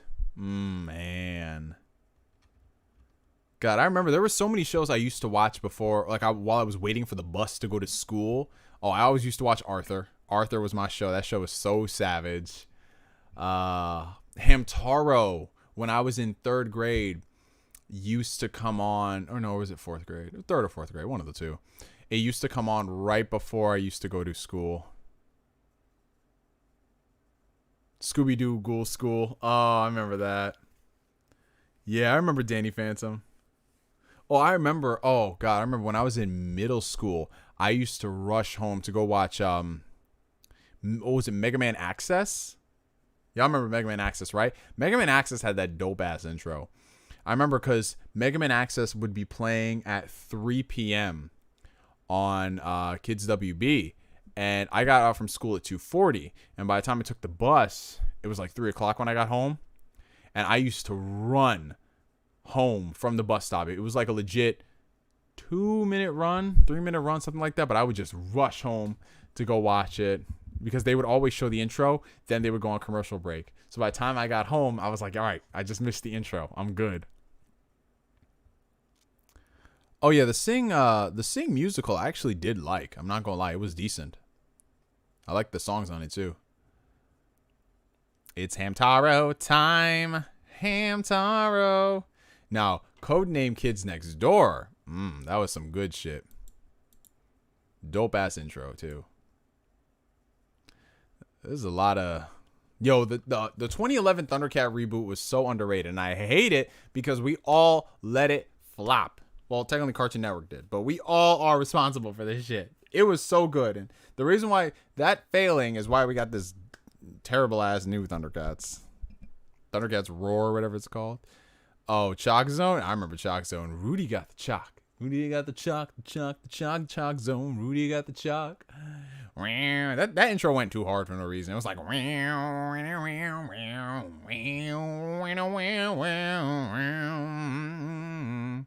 It has some crazy guitar riffs.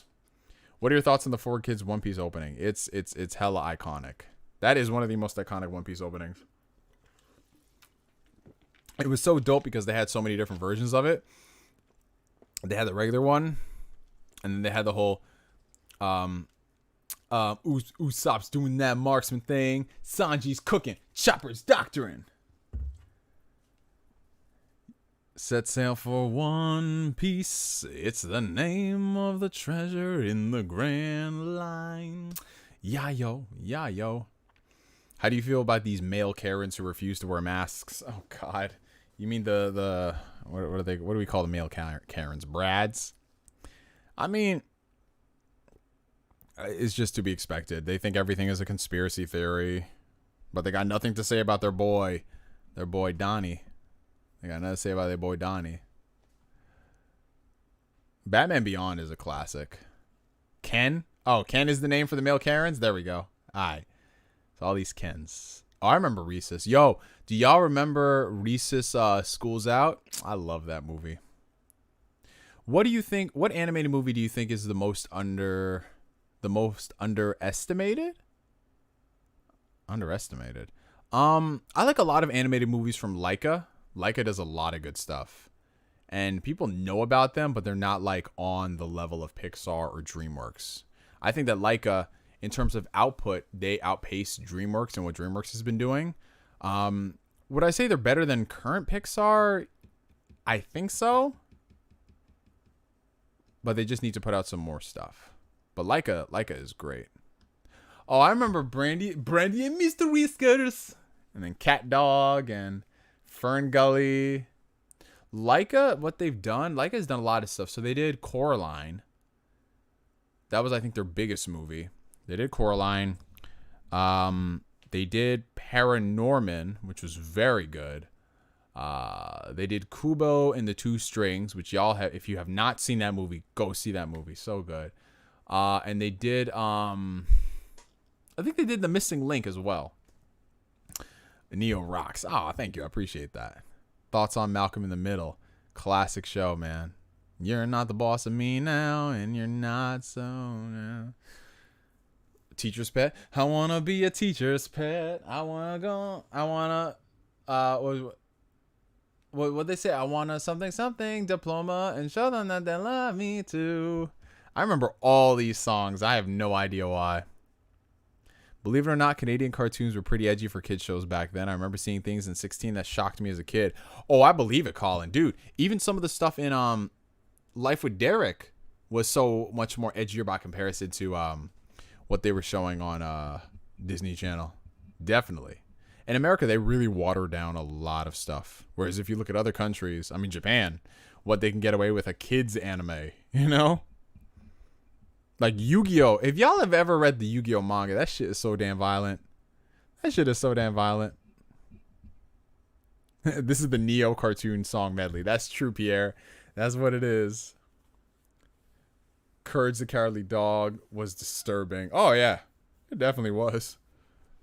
Osmosis Jones is a classic. Oh, it is a good movie. But y'all remember Ozzy and Drix? Ozzy and Drix.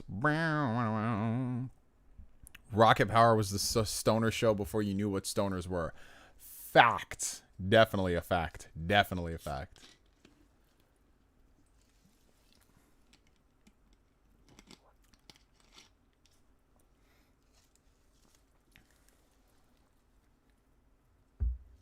Y'all remember Maguzi? That Toonami wannabe? I was so pissed off when they took off Toonami for Maguzi. I was like, how dare you do this? How dare you stand where he stood? This chick spending her time underwater with fish and shit. Terrible. I hated that, guys. The only saving grace was the fact that they debuted Yu-Gi-Oh! GX on Maguzi. And I was like, all right, fine. It was not a good look, y'all. I was so pissed off. How dare they do that? They just took my nigga Tom and they kicked him to the weekends. Tom got so disrespected. They gave him that shitty redesign, and that's when I knew it was the end of days, guys. When they kept pushing Toonami further and further to the weekends. It was only one day. Then Toonami was only like 2 hours, and it was just Naruto and Ben 10. The death of Toonami, if you guys were around for it, you just... That shit hurts so much. Like, so much. Y'all have no idea. Like, going from Toonami in its heyday and having Adult Swim afterwards, it was like, peak, man. And then what happened to it, it's just terrible. But now, thankfully, it's made a comeback. It's basically Adult Swim anime. And they're putting on a lot of new shows, and they're premiering like the dubs for those shows weeks after they air in Japan, which is amazing. So, yeah, Toonami's awesome now. I know you watch Static Shock, Neo. Of course, if you're black and you haven't watched Static Shock, I gotta question some things. That show was for the blacks. That show dealt with a lot of serious shit. That show dealt with racism. That show dealt with legit the problems and the place in the black community of not having legit role models. That show was so ahead of its time. Does anyone remember Neon Alley? I remember Neon Alley. Oh, yeah, Symbiotic Titan. I remember that. I didn't really watch that much of it, though. It's got to the point I was the only person in my group of friends that watched Toonami. Oh, wow. Toonami needs more airtime. I would love for them to bring back Toonami on a weekday basis. That'd be great. But realistically, just knowing the way TV works and everything, the fact that it's on Saturday for like the majority of the night. What is Toonami, like 6 hours now or something? That's pretty good. That's pretty good. I would love for them to be back on like every night, but if I'm being honest, I wouldn't watch it because I don't even watch Toonami now. I pay for internet, I pay for cable, I pay for phone, but I don't have a TV box in my room. You know, I just leave all that stuff downstairs. And for me, it's like, unless it's legit a dub I really want to see, I'll just wait for it to come out on Funimation or on Hulu or something like that. All right, take it easy, Stanky. Have a good one. Thank you for coming to the stream. Yeah, I still have cable because for me, it really made no sense not to, because if I was just buying internet and phone, it'd only be like $20 cheaper. So I was like, all right, you know what? I'll take the package deal. And when I got the package deal, I was able to qualify for some other discounts and bonuses on top of that. So I ended up saving a lot more money getting the package deal as opposed to just saving an arbitrary $20 on not having TV. Because, when you got the TV package, you get the ability to watch TV anywhere you want on your app and everything. And if I'm ever bored somewhere, I'll just put on a TV show,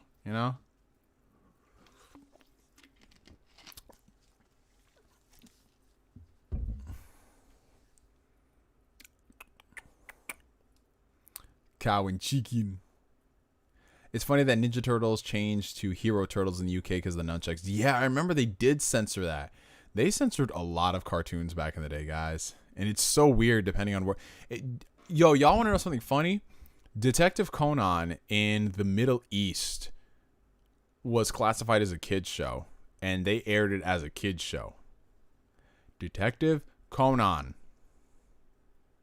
A kid's show. They had to censor it like no tomorrow, but they put that as a kid's show and it became so big over there. I don't know how it's possible, but it did. It happened. What are your thoughts on season 5 of Samurai Jack? I actually haven't even finished it. I know I'm terrible. I haven't even finished it, guys. I need to get around to it.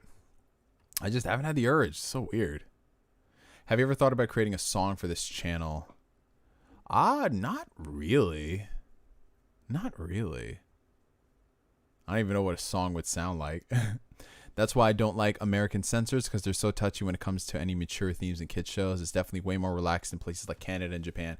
Yeah, over here, bro, cartoons are still treated as like either made for babies or they're just raunchy adult stuff like Family Guy. There's the in-between for shows like Avatar: The Last Airbender, Clone Wars, long-form storytelling that deals with really sensitive stuff is just so few and far between. I mean, I haven't seen Steven Universe, but I know a lot of people really do like that show for its themes and stuff. So good on them for that. But as a whole, that's just like a small, it's the exception to the rule, unfortunately. I have 2 episodes left of Vinland Saga. I'm just waiting to record a reaction for that. I still haven't finished The Witcher on Netflix. I got to episode 5 and stopped. Oops. Damn, Asbel. Well, that's the thing. I will say this. I enjoyed The Witcher on Netflix. I did. But I was not a fan of its back and forth storytelling. It should have just been one cohesive narrative. And if they wanted to do flashbacks, they do it like flashbacks. Don't do these jump-in points in time in the narrative and you confuse people. But I think season 2, they're going to address all those issues. Oh, yeah. Avatar: The Last Airbender got away with a lot of stuff, bro. Like Zuko's scar, like that alone, looking at a character who looks like that in a kid's show and what that means and how he got that. It's really some deep shit. Ask B-Dub, the anime master, to make you an intro. That's my homie B-Dub. I'm still waiting for the full intro release of that. He said that should be coming, but yo, I, for the longest time, said I'm going to work on that iCarly rant. And you know what? I got that iCarly rant out 5 years ago. B-Dub has still not put out this intro. And I've been waiting 8 years for this shit. I'm getting tired of this. Shout out to the homie B-Dub, though. B-Dub's my nigga, man. Thoughts on the Snyder Cut? Well, if it gets people to shut up about it, I'm all for it. But honestly, I am interested to see what Zack Snyder's original vision was. I know it's going to be better just off the basis by comparison to the regular Justice League. Will it be this night and day difference of it being a more coherent movie and it's going to save the DC universe? I don't believe that. I highly doubt that. I think it's just going to be, if you were a fan of Batman versus Superman, then you're going to like this Justice League movie.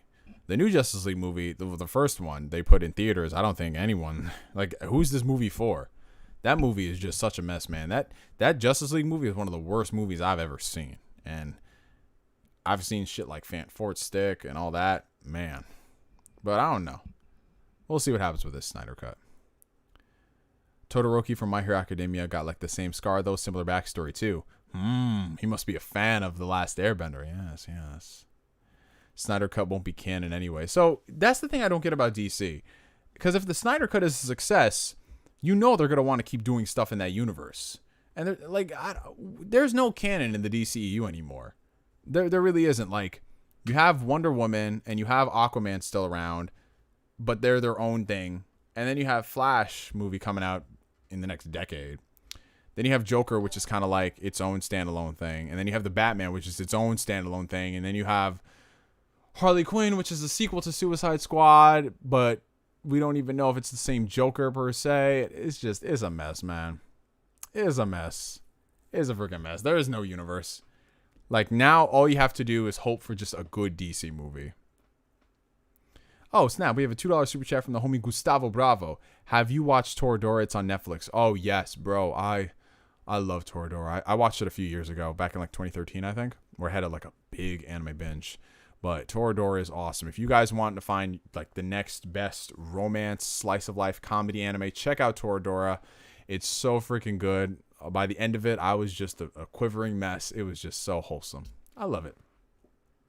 Halo Master Chief Collection is awesome now because of the weapon skins, customizations, armor, vehicles, forge items, ODST weapons. And yeah, they've really gone above and beyond to rectify the mistakes when launching Master Chief Collection.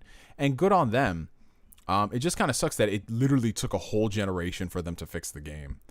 You know, like, the game should come out great and then they just improve upon it. Not, well, we're going to fix the game that you paid $50 for and then we'll add all this stuff. Oh, snap. 2 more likes until we're at 150. Oh, y'all. Dimwit Monkey is just saying, he's just saying what we need to do. We got to get those likes up, y'all. How many people we got watching the stream right now? We got 135 people. Let's get them likes up. Let's get the likes up, y'all. Let's get them likes up. Let's get them likes up. Yes, Toradora is awesome, Colin. I loved it so much. It's good, guys. I recommend it. It's sub and dub on Netflix. I heard the dub is actually surprisingly decent, so I'll be cool. Hey, Neo, first time here. Question about the Legend of Heroes games. Do you recommend playing them? Well, here's the thing. I've technically only played 2. I've played Trails of Cold Steel 1. I'm still playing that. And I put that on hold to go play the very first game in the series, which is what's that thing? Trails in the Sky. Started that one not too long ago. I definitely recommend it if you're looking for like the next best JRPG, because outside of Persona, everybody was pimping out the Legend of Heroes series for the longest time. The only problem was it was kind of hard to really pimp it out because the series is spread across so many different platforms. Like, the best way to play them is if you have a PC. Absolutely the best way, because a lot of the games are on Steam. Most of them. There's a few in-betweens that you have to download fan translations for. But as a whole, you know, people have compared it to like the Avengers saga, how the MCU has their phases. People have said, yo, this saga is literally like phase 1, phase 2, phase 3, phase 4. And I heard about that, and it was so interesting because, you know, JRPGs, they're good, but not a lot of them have amazing stories. You know, a lot of games in general don't have amazing stories. So for people to say it's on that level where you have just all this build up and introducing characters and going from there, that intrigued me a lot. So I started playing and I'm liking it. It's cool, you know? I would just say, even though I'm not like crazy into the series like that, I would recommend checking it out, because just what other franchise is giving you this level of storytelling that's spanning so many games? And the games have been going on for a decade now? It's crazy. I'm getting my Switch soon. Any recommendations RPG wise? Yeah. Okay. Ease 8. It's an amazing Falcom game. Get that. You can get that on the Switch. The Disgaea games, if you want great strategy titles. Disgaea is awesome. Any of the Final Fantasies, they have a ton of them on there. So, you know, Final Fantasy 7, 8, 9, 10, 10, 2, 12. In addition to that, Dragon Quest 11 is good. Xenoblade Chronicles is amazing. The Switch has a lot of good games, and they're starting to get the Trail series. They only have the 3rd game out at the moment, and I believe they're getting part 4, but hopefully they go back and they port some of the older ones too. What else is really good on the Switch? Fire Emblem 3 Houses. Fire Emblem 3 Houses. Yes, just go for it. Let's see. Apparently, the storytelling of Last of Us Part 2 is on parallel with Schindler's List. Well, I'm playing Last of Us 2 right now. I'm keeping all my thoughts until I finish the game, and then I'll talk about that. Oh, we have a $5 super chat from Colin, my boy. What kind of cartoons from our era would you introduce to your kids once you have them? So, for me, I'm not really necessarily going to be the parent who's going to force their kids to watch what I liked. I just want them to grow into what they want to see. I think that's how you do it. But if anything, I would really show them stuff like Avatar: The Last Airbender, because we don't get shows like that. We don't. It's so sad. There has not been a show on the level of Avatar: The Last Airbender that is marketed towards kids. Period. Like Star Wars, The Clone Wars is a great show, but that show is from an existing universe, you know? So the people who are watching that show are going to be Star Wars fans, which is fine. But Avatar just came out of nowhere. It was its own thing. And it just the depth of the characters and what they went through was amazing. And I loved it. And there's just so many meaningful messages in there. So I would recommend that show above everything else. Because the other things, like I could show them shows like Ed, Edd n Eddy and Powerpuff Girls and things like that. But I'd rather have those services, like if they put them on HBO Max, I would just say, hey, here's the account. Watch these shows. Have fun. If you like it, you like it. If you don't, you don't. But definitely Avatar: The Last Airbender, without question. But thank you for the super chat, Colin. Appreciate you, brother. What inspired you to do the YouTube channel? Honestly, I was bored as a kid going into high school, and I just liked the idea of recording stuff on YouTube because I used to watch shows like shows on G4 and them talking about stuff, and I thought it was interesting. And I had my dad's old camera. I started just recording random videos for myself, just talking about things. Never really ever uploaded them. And then one day I was like, hey, I'm gonna make a YouTube channel. And I started off by reposting game trailers for, Naruto games, things like that.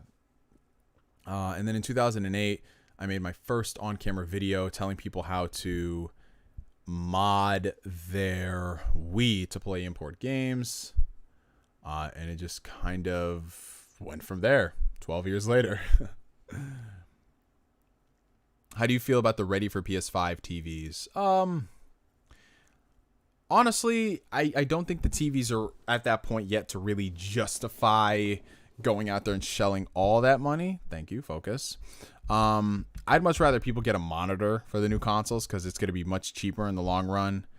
And the monitors have been through the works. Like, we have 120 hertz TVs and higher, but I don't know. I don't feel like they're there yet for mass consumption. You get what I'm saying? At least not to the point where you can go out and easily buy it. Like, I saw, like, a lot of the 120 hertz TVs that they're pimping out, they have really high latency. And I know for some people it doesn't matter, but if you're like a hardcore gamer, you look into those sort of things. But yeah, it just all depends on what your usage for the new consoles are. You know what I'm saying? No, I wasn't a fan of The Legend of Korra. I liked some aspects of it. I don't think it was absolutely terrible, but I feel like it pales in comparison in terms of character development for the main protagonist, frankly. And it tried to do a lot of the bigger, badder effect. I could go out at length about talking about Korra. Like, it's got some interesting things. It's got some good stuff, but as a whole, yeah. Did you ever make a video on an important Naruto Clash Ninja game for GameCube? Are you talking about Gekko Ninja Taisen 4? Well, I never made it like a legit video on it. I mean, I've talked about it. I've done collection videos and all that.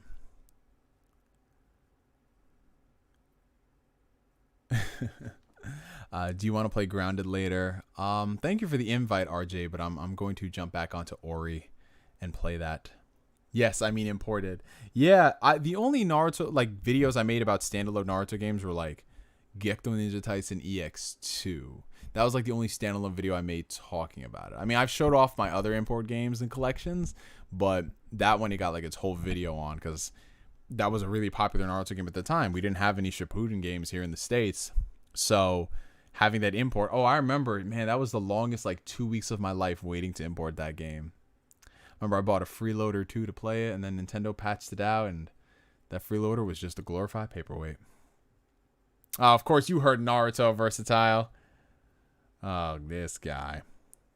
Do you expect Halo Infinite to revive the legacy and bring it back to the top of gaming? Halo Infinite just needs to be a good game first and foremost. It needs to come out firing on all cylinders. It can't be this work in progress. It can't be any of that. They got to just come out and give us that quality experience.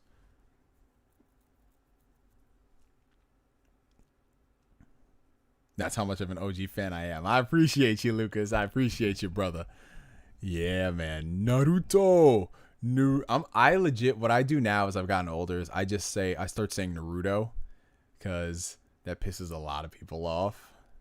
And I know back in the day, I used to get pissed off as a kid. I was like, on Toonami, they call it Naruto.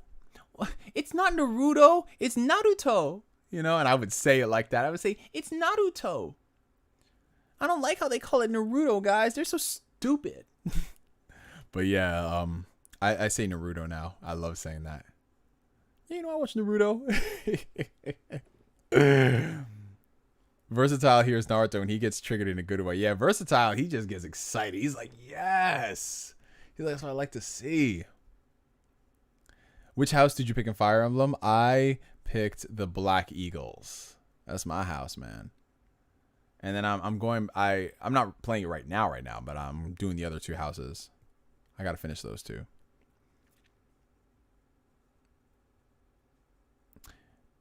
Yeah, I know we got Ultimate Ninja 4 on the PS2, but I imported EX2 before we even got that game because we didn't get Shippuden anime in the States till 2009.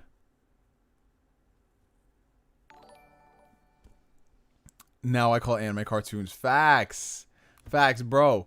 That's what, as the older I've gotten more cynical. I call anime cartoons because they aren't cartoons. In Japan, they're classified as cartoons. That's what it is, and we can accept it. You know, we can have fun. Oh, a $5 super chat from Colin, my boy. Did you like any of the Naruto films from the original or Shippuden era?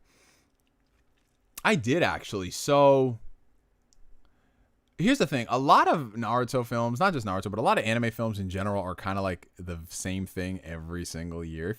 If you notice, like, a lot of the Naruto movies follow the same plot structure. The villains have the same motive. There's this side character who's really angsty and Naruto butts heads with, and then Naruto ends up telling them to believe in themselves, and then they end up coming around full circle and helping Naruto produce like this crazy Rasengan. That's literally the plot of every Naruto movie, especially the first three. So, but ones I really enjoyed, I have fond memories of the very first Naruto movie. What was it? Naruto the movie, Ninja Clash in the Land of Snow.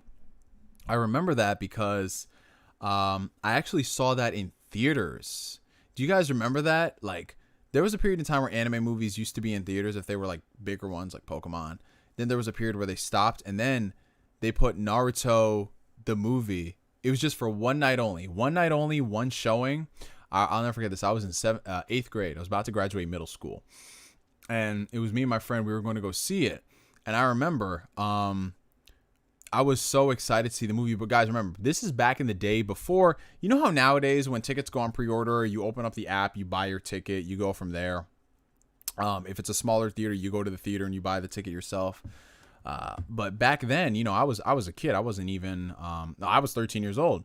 So I didn't have access to no car. The movie theater was on the other side of town. So I just asked my mom, hey, there's this movie I want to go see, and it's only playing for one night only, one screen time. So can you go and buy the ticket for me, please? You know, like, I really want to see this movie and I need to get it. And I kept reminding my mom for like weeks and weeks and weeks to do this, right? She's just like, you know how immigrant parents are. I was like, okay, we'll do it. Don't worry, we'll do it. And so comes like the day for us to go see the movie. And guess what happens? Okay, let me just paint the picture for y'all. So it was me and my friend Matt.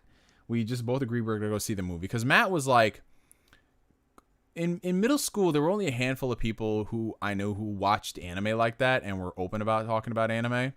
So we were hyped up about Naruto. And we were the cool thing about Naruto is 2007, I believe, is when Shippuden. That's when the Shippuden anime started, right?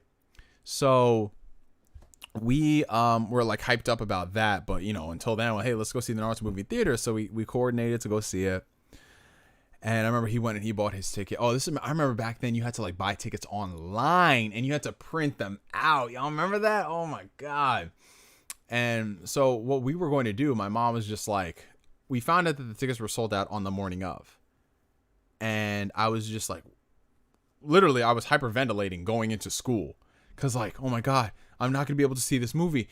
Like, what is going on? I'm like, I was legit heated. And my mom was like, don't worry. See, what we're going to do is we're going to buy a ticket for another movie and then we're going to go into the theater. Little did I know that for that screening, I don't know why, they had an usher at the theater itself. So you know how you go in there, they check your ticket, you go in, you go, like theoretically, before they had all these reserved seatings. Neo on that Talk No Jutsu when he goes on his rants. Oh God, what Talk No Jutsu? What are you talking about? I ain't do no Talk No Jutsu. I ain't telling no niggas to believe it. What's it called? I don't know what y'all talking about. Y'all talking about some crazy shit. But I remember we went to okay, so we went to the movie theater and they had a specific usher at the gate to the theater. And he was checking all the tickets, and I was just like, fuck, I can't do this. That theater, when I tell you it was packed, oh my God.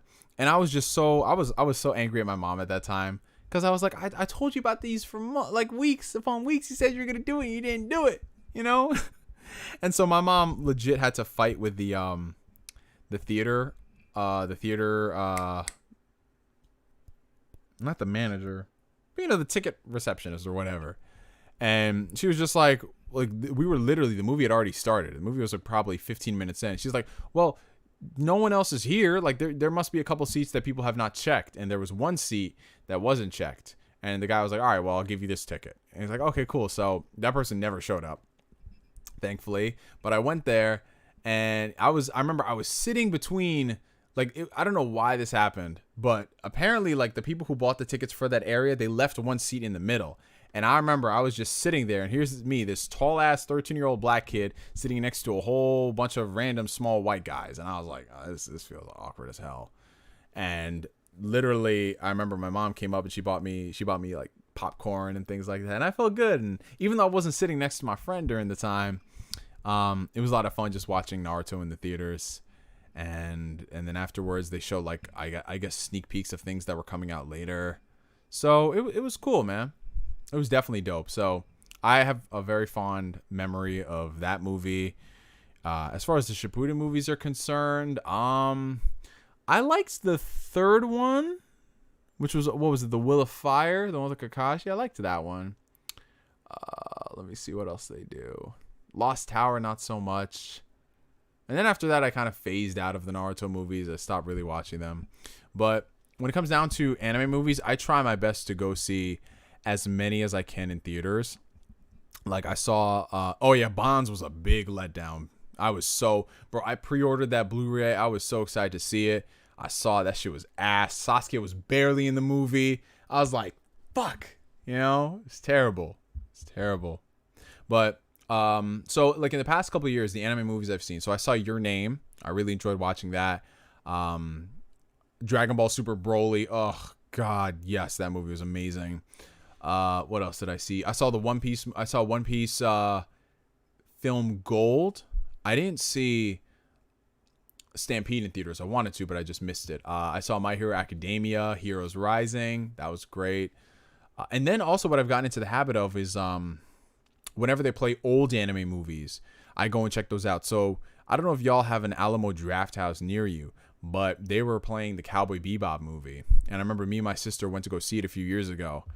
Man, I just love doing that. Seeing like old school anime movies is a good vibe. So whenever movie theaters are going to open back up, I am going to go start seeing more of them. Like I saw Sailor Moon movies in theaters with my sister because it's so cool. Like if you have the opportunity to go see some anime movies on the big screen, I feel like do it, Go ahead. So yeah, I'll probably see that Demon Slayer movie in theaters. I'm trying to think what other anime movies are really, well, obviously now there's not really much news, but there's a lot of like not anime, like based off anime movies. There's a lot of anime movies I want to say that I haven't, like Weathering with You, What's the thing called? Promare. A lot of the things that people are talking about, I just haven't seen. I need to. Bonds literally had one of the most deceiving trailers of all time. I remember being so excited. Oh, God, bro. I know. It was just such bullshit. They were hyping this up as like Naruto versus Sasuke. They put it in the freaking, the cover of the Blu-ray. That shit was, man. And do you guys remember, if you were watching the anime, you remember like whenever they were coming out with the movies, they would promote the movies in the intros. So it would have like the music, regular music. Like, let's just say it's, Bluebird. That's the theme, right? But they would have scenes from the movie to hype it up. Bro, those are all the scenes that Sasuke were in the movie. They ain't slick. I hated that shit, bro. Because, you know, if you were watching Shippuden, Sasuke really didn't do much for a while. Like, when did Sasuke start becoming a relevant character in Shippuden? I'm talking legit relevant. Was it... When was it? Was it when he fought Itachi? When did Sasuke start becoming like an actual character in Shippuden? Because I remember like he was in the intro. Yeah, I think it was like when he fought Itachi. That can't be. No, it can't be when he fought Itachi. No way. So it was when he fought Itachi? When he fought Orochimaru and Deidara? Okay. Alright, so it was around... It was a while, though. It took him a while to get to Sasuke stuff. It took a while to get to Sasuke stuff in that show. Because I remember, like, in the anime, they gassed you. Thinking, like, oh, you're going to see Sasuke. And it's like, nope! It's like, psych, bitch! Oh, man. Bonds and Battle of Gods were season openers, basically. Yeah, that's definitely one way of looking at it, versatile. Yeah, so it took a while to get to Sasuke. Damn, I'd be pissed if I was watching an anime for a year and it took a while to get to that character. I'd be upset, bro. I'd be upset. You should watch Tokyo Godfathers if you haven't. Ooh, I'll add it to the list.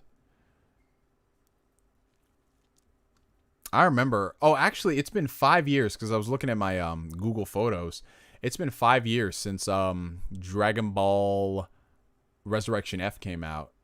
Oh, I remember. I went to. Let me see if I can. I'm going to go ahead and because I know I have it on my Facebook page. Because I was actually invited by Funimation to the New York premiere of Resurrection F, and I got to meet Chris Sabat. Well, I had already met Chris Sabat and Sean Shamel before, but I got to I was sitting like right near them through some type of weird coincidence. Trying to see. I've never used Facebook on the desktop. Like, I haven't used it in like 8 years, so it's so weird trying to I don't even know how to get to some of these things. I really have no idea. I'm so used to mobile. But I'm gonna show y'all one more thing, and then we're gonna call it quits for the night because it's about to be 12:30 in the morning. Let me check my photos. Let me see.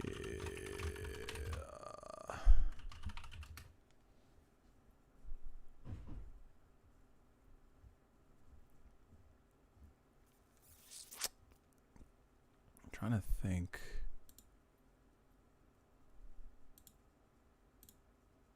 Yeah, I'm trying to see where in the world this thing is. If I have to scroll back all the way.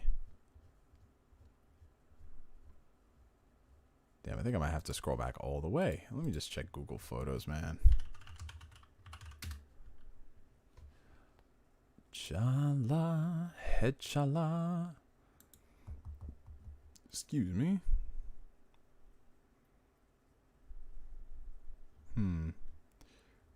Let's see. Oh, this makes it so much easier. Thank you, Google Photos. I was very active this summer. Summer 2015. I was very active, going everywhere. I was in Baltimore, and then a few days later, I was in the city for the Dragon Ball premiere. Here it is. Hold on. Here it is. Okay, I found it. So let me just pull this up. So this right here was 5 years ago, and so the reserved seating right here is for all like the important figures, media, people they invited, like YouTubers. So I was sitting right here, and then I look above, and I'm just like, those voices sound familiar, and it's literally Chris Sabat and Sean Chamel. Now the story of this photo right here is I was like, hey, can I get a selfie with you guys? And I'm like, okay, sure, but it's kind of dark here, so you know what we're gonna do is we're gonna turn up the brightness real high, and that's what they did, and they shined it on their face so we could get a photo. And I always thought that was kind of funny because we had just met for the first time a few weeks ago at Otakon, like I think literally like 2 weeks back, because we were at a Q&A for media. So yeah, we got to talk for a little bit, and then they're like, "Oh yeah, I remember you." Yeah, they remembered me because of my height and everything. So yeah, I always thought that was I remember this fondly, just going to see the movie, and then I saw it again.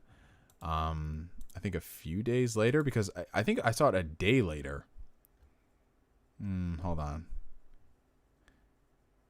So I saw this. This came out August 3rd, and yeah, a few days later it was in the theaters in the States. So that was cool. I literally can't believe it's been 5 years. That's just it's asinine to me, guys. But yeah, I think that's where we're gonna end the stream for the night, you guys. First things first, thank you so much to the mods, Fostings and Danix, y'all. Amazing, impeccable work. You guys are the best. Thank you guys so much. As always, y'all, the links down below to everything are going to be down below in the video description, to the Discord community, in addition to my Patreon and YouTube membership program. If you guys are interested in supporting the channel, all the links are going to be down there. In addition to one last shout out to our new mod, Dimwit Monkey, who is doing God's work. Thank you so much for that. Thank you so much for everyone who donated to Super Chats. Thank you so much for everyone who just came here to have fun and chill. I love how this has become a weekly thing we're all doing, and we're just keeping this momentum going, man. You know, we've got a good batch of people watching every week, and it is awesome. It's awesome hanging with y'all, man. It really is. So until the next stream, which is probably going to be tomorrow, I have to suffer playing Sonic 06. Grant is a terrible person. But yeah, until then, y'all, just keep being you, keep being amazing, have fun, focus on your purpose, your passion, all that good stuff, and I'll see y'all on the next stream. Peace out, guys.